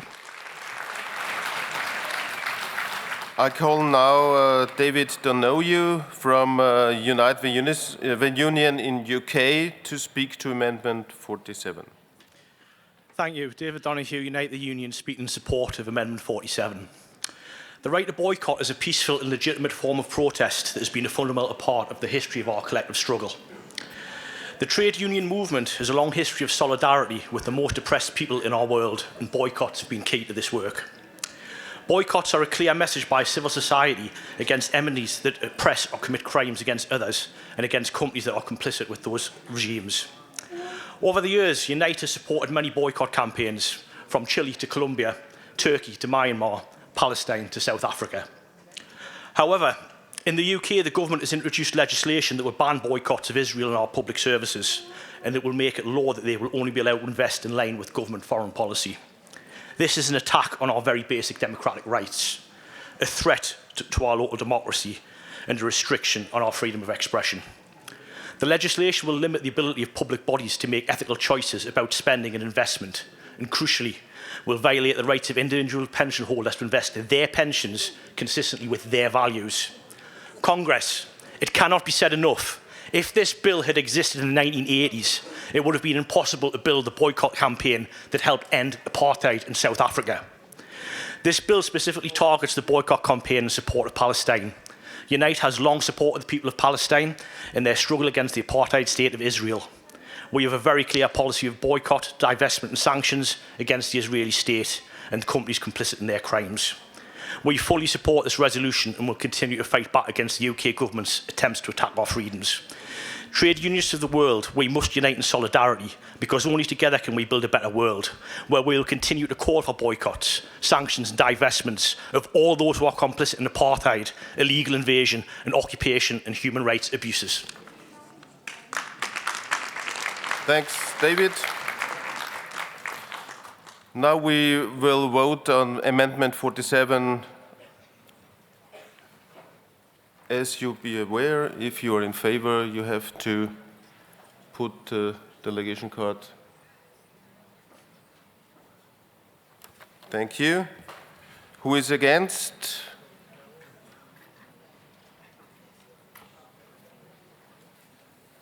Nobody, unanimously adopted. Thanks a lot.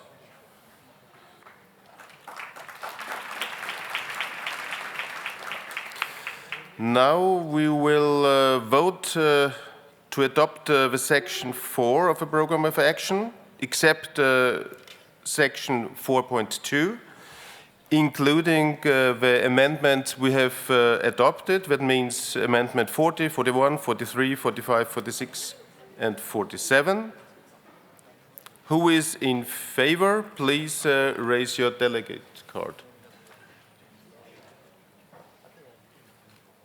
Thank you. Those who are against have to raise the delegate card now. I don't see any. So I declare the Section 4, except the Section 4.2, adopted. Thank you so much.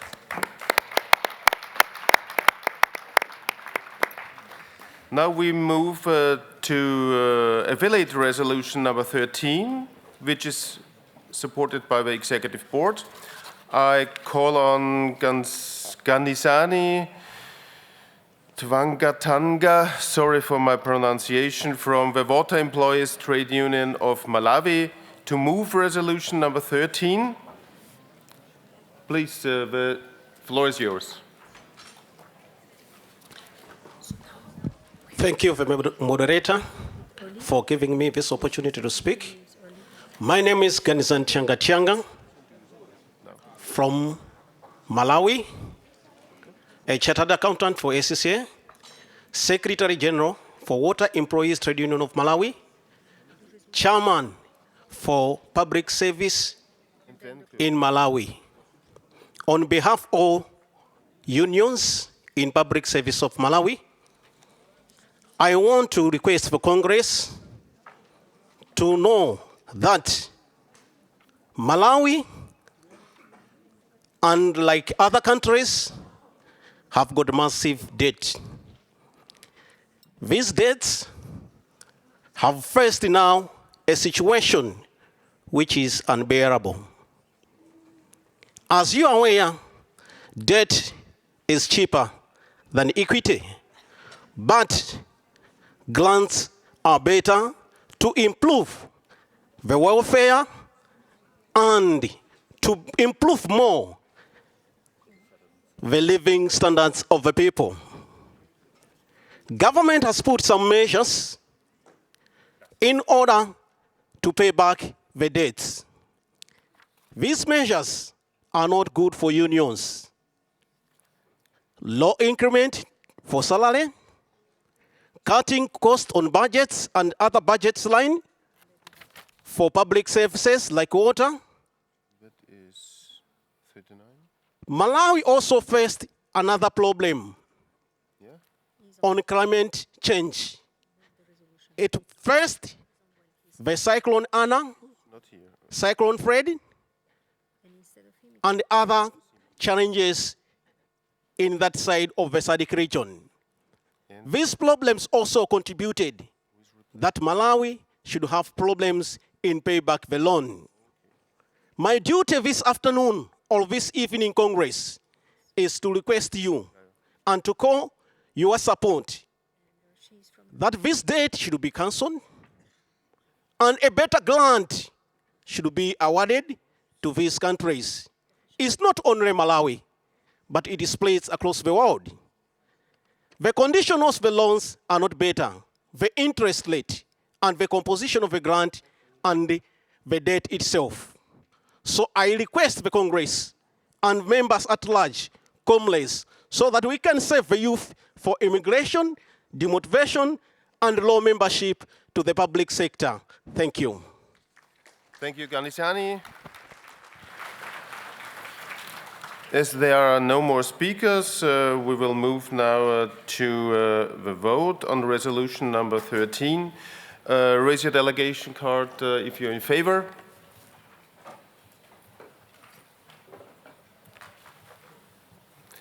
Raise your delegation card now if you're against. Okay, it's not so easy.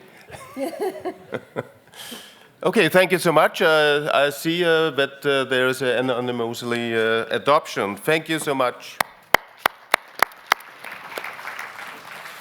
So now we are moving to resolution 14 and amendment 67. We have debate and resolution 14 is supported by the executive board. I call on Didier Potiron from CGT Public Services from France to move a resolution number 14 and the amendment 47. The floor is yours, please. Good afternoon, one and all. Social protection is not a luxury. It's a human right, a fundamental one. It's inscribed in the International Pact on Economic, Social and Cultural Rights, the covenant that was adopted by the General Assembly of the United Nations. The social protection is also a fundamental struggle led by the International Labour Organization. Convention 102 on Social Security, that's minimum standards, from 1952 was ratified by only 50 countries worldwide. Too many people today are deprived of this fundamental right. More than half the world's population is living without any coverage of social protection systems. In these days of globalization, the need for social protection has never been greater. It is therefore our responsibility as trade unions to demand that everyone have access to social security. There's no doubt about the fact that social security makes for social and economic progress everywhere where it exists. The stakes are high. All workers must be entitled to social coverage based on the principles of solidarity amongst generations, between healthy and sick, between workers who have a job and those who are unemployed, between active workers and retirees. Let me quote Ambroise Croizard, communist labor minister at the liberation in 1945, who set up our social security system. He said social security is everyone contributes according to their means and draws according to their needs. This solidarity is the best way in which we can provide social security and progress. Neoliberal the attacks on the system involve the trade union movement. The trade unions continue the struggle in France. It's urgent that all wages and salaries be raised and that we do not raise the retirement age. So all of us, all around the world, must fight for the right to social protection and to a comfortable pension for all workers, with a pension that allows a life in dignity. The struggle for social justice is never over. Solidarity and labor determination will never run out either. That's why the French trade unions invite you to lend your support to this resolution together with Amendment 67. Long live social protection, long live CGT, and long live the PSI. Thank you so much. I call now on Bridal McReish, Unite the Union UK, to speak to resolution number 14 and the amendment 67. Bridal McReish, Unite the Union, speaking to support resolution 14 and in support of the amendment 67. Congress, Unite fully supports our French colleagues in their fight to protect their pensions, and we stand in solidarity with them in their struggles. Pensions are a neglected part of the cost of living crisis that is affecting all our members across the globe. In the UK, our pension age has risen time and again, and now we have a growing deferred pension gap, which excludes 4.8 million low-income workers from even the basic pension provisions of auto-enrolment. As ever, no matter where you live in the world, this is a story of the employer not paying their way, and it is a fight that impacts us all. In the UK, even those of us who have company pension schemes and have fought to defend them, over 2/3 are now seeing employers whittle down their contributions to less than 4%. But Congress, it's great to see the mass movement in France defending pensions, and Unite, we too are fighting back. We are fighting to turn the tide on pensions as a bargaining issue, and fighting to save deferred pension benefits and pension benefit schemes. For too long, any and all discussions of pensions is limited to the big funds, those multi-billion pound giant investors in the background of our economy. But there was a time when pensions were understood to represent something very different: social responsibility. Through the power of collective bargaining, employers were forced to recognise their responsibilities and forecast its pension for what it is. They are deferred pay. We support this resolution and stand shoulder to shoulder with the French unions in their fight. Please support.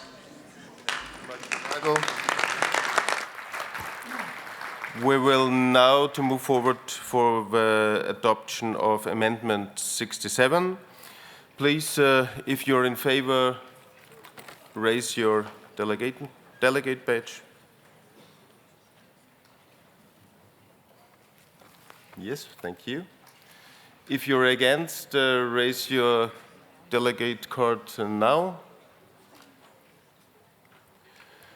I don't see any, so thank you so much. Unanimously adopted Amendment 67, and now we move forward to adopt the resolution number 14. If you're in favor, please raise your delegate card. Thank you. Who is against? Nobody. So that means unanimously adopted resolution number 14 with Amendment 67. Thank you so much. We will now debate affiliate resolution number 39, which is supported by the Executive Board. I call Fatima Siman from Maldives Health Professional Union to speak on this resolution number 39. The floor is yours, please. Assalamu alaikum, brothers and sisters. I'm Fatima Zimna from Maldives Health Professionals Union, and I'm moving this resolution on behalf of the 4 affiliates from Democratic Socialist Republic of Sri Lanka. So the resolution number 39 states that since July 2022, the government of Democratic Socialist Republic of Sri Lanka declared itself bankrupt, and that the government shut down public services as a and we are deeply concerned that the IMF is shifting the burden of the debt crisis onto the public sector workers.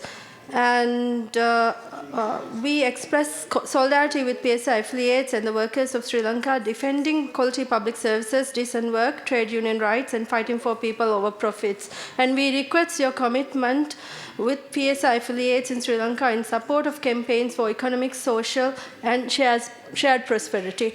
And I also would like to talk in favor of the resolution. The situation of people in Sri Lanka is dire, but not unique. We can observe similar findings from the region, Pakistan and Nepal, and it could be the state of many developing countries of the world. In fact, my own country, Maldives, is placed in a position of high risk of debt distress by IMF. The public debt trap orchestrated by the IFIs in the name of developmental aid forces governments to enforce austerity measures and reduces capacity for public spending.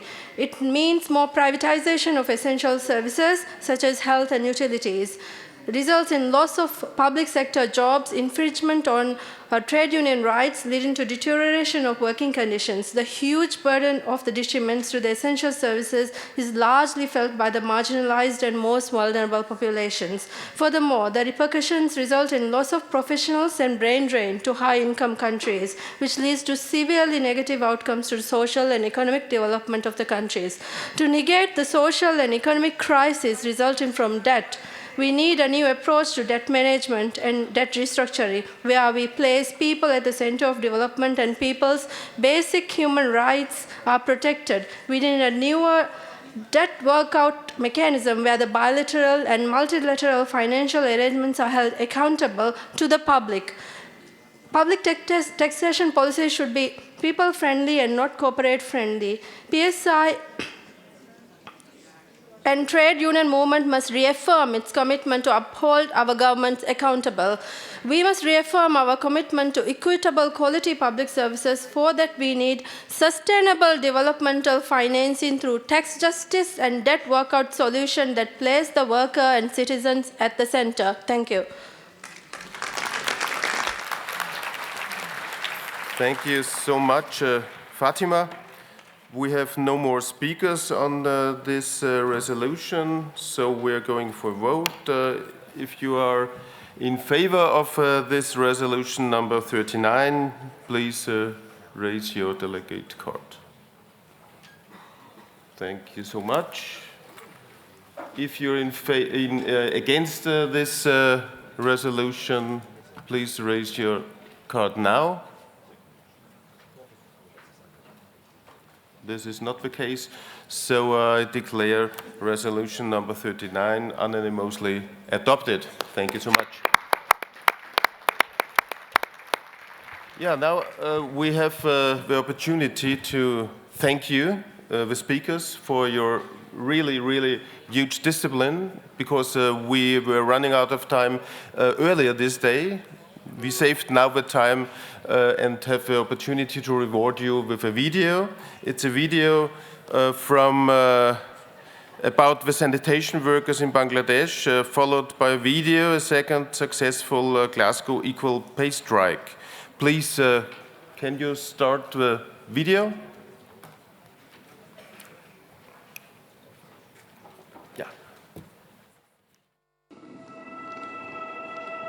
অনেকে আমাদেরকে দেখলে ঘৃণা বলে যে মেথর আসছে, sweeper আসছে, কিন্তু আমরা মূলত যে পরিশ্রম আমরা করি, আমরা কিন্তু অনেক কষ্ট রাত দিন খাটাখাটি করতে যাই, আমরা টাকার দিকে তাকাই না। যদি আমাদের টাকার চিন্তা করি, তাহলে আমাদের একজন রোজ দিতে হবে 2, 4, 20, 50 হাজার টাকা। আপনি 5 লক্ষ টাকা দিলেও উনি ওই মেইন হলের ভিতরে যাইয়া গুয়ের মধ্যে হাত দিবে না, কিন্তু আমরা তো বাস্তবে যাইয়া ওটার পানি আমাদের পেটের ভিতর জায়গা। আমরা সুইপারি কাজ করি বা এটা আমরা শিখছি, আমরা মেথর হয়ে গেছি।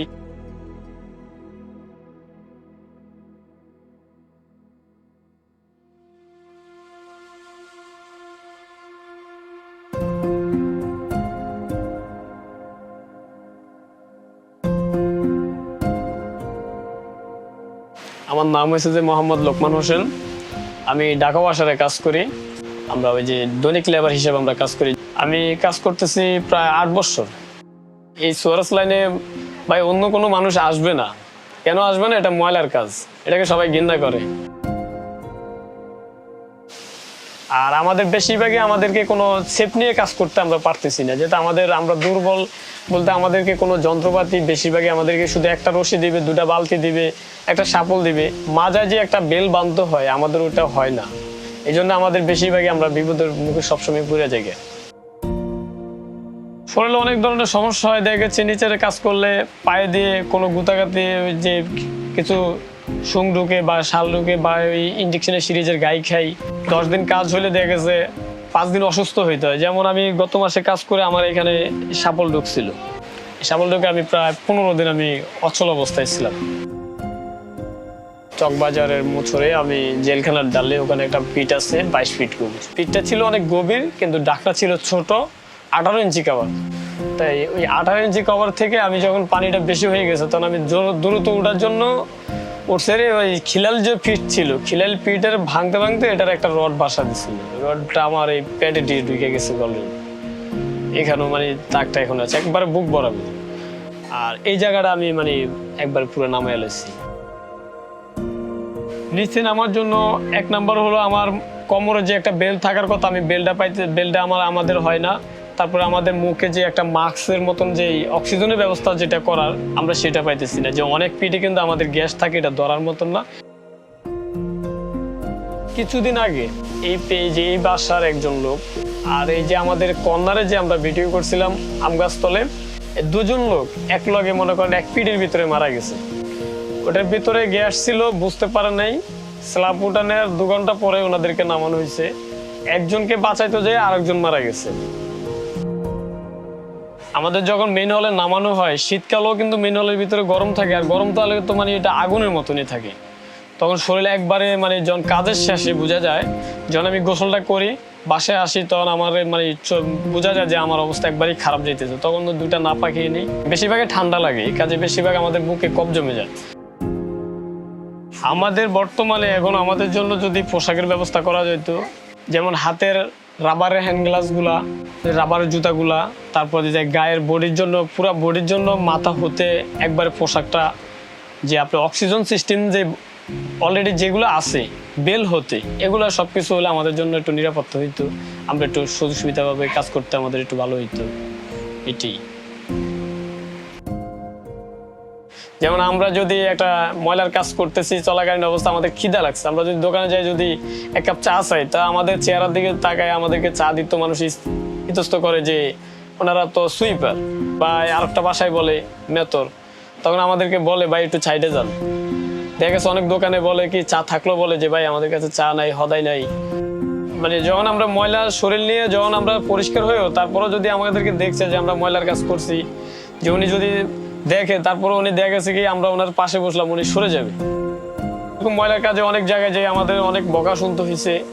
যেমন একটা বাসার সামনে দাঁড়াইছিলাম, যে ওনার বাসার সামনে একটু পানি চাইছিলাম সাধারণভাবে, যে একটু আন্টি আমাদেরকে একটু পানি দেন, আমরা একটু হাত পা দেবো না। আমাদেরকে অনেক বিশ্রী ভাষাও কথা বলছে, পানি দেয় নেই, যে অন্য জায়গায় যাই দেখেন। লেবার হয়ে আমরা যে খাটি আমাদের ওই মূল্যটা থাকে না মানুষের কাছে পরবর্তীতে। অনেক সময় কাজ করতে করতে ক্লান্ত হয়ে যায়, তখন দুর্বল হয়ে যায়, তখন মানে পারতেছি না, আমার শরীর আর কুলাইতেছে না। তখন কাজ করা অবস্থায় বলতেছি যে না আর আমি এই কাজ করব না।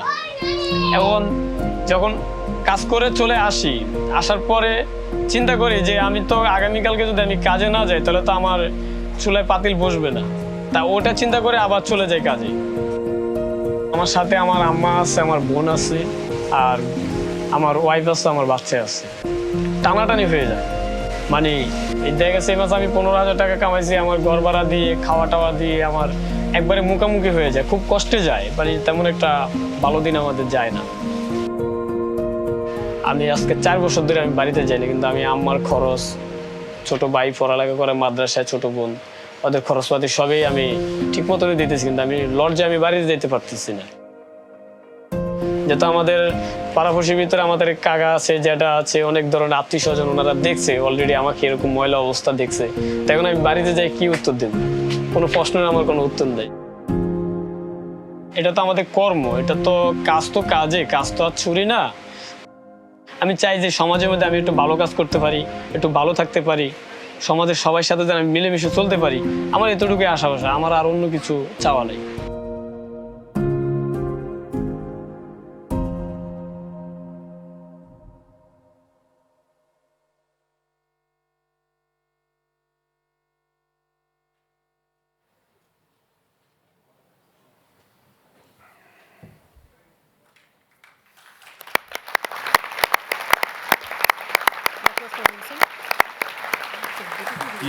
Dear colleagues, I feel very moved, and I think you as well. And that's why we are fighting every single day for better working conditions. Let's fight. Let's fight for that.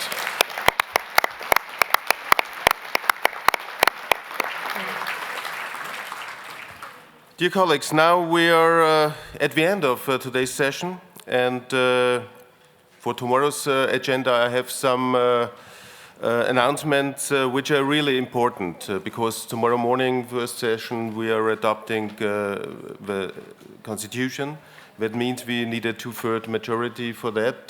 That means that you have to be here. So please, it's very important that we have all delegates participate tomorrow, as we require really a 2/3 majority for the amendment to our Constitution. Please have an eye on your delegation. Please secure that all delegates with voting rights are here tomorrow, and we will be able to adopt our Constitution. The session tomorrow will start at 9, and that means we have had our work for today. Thank you so much for your kind cooperation. You made it really easy for me to do my job, and I wish you a nice evening and a nice rest time for all of you. Thank you so much. Thank you so much. Thank you so much. Yeah, very successful.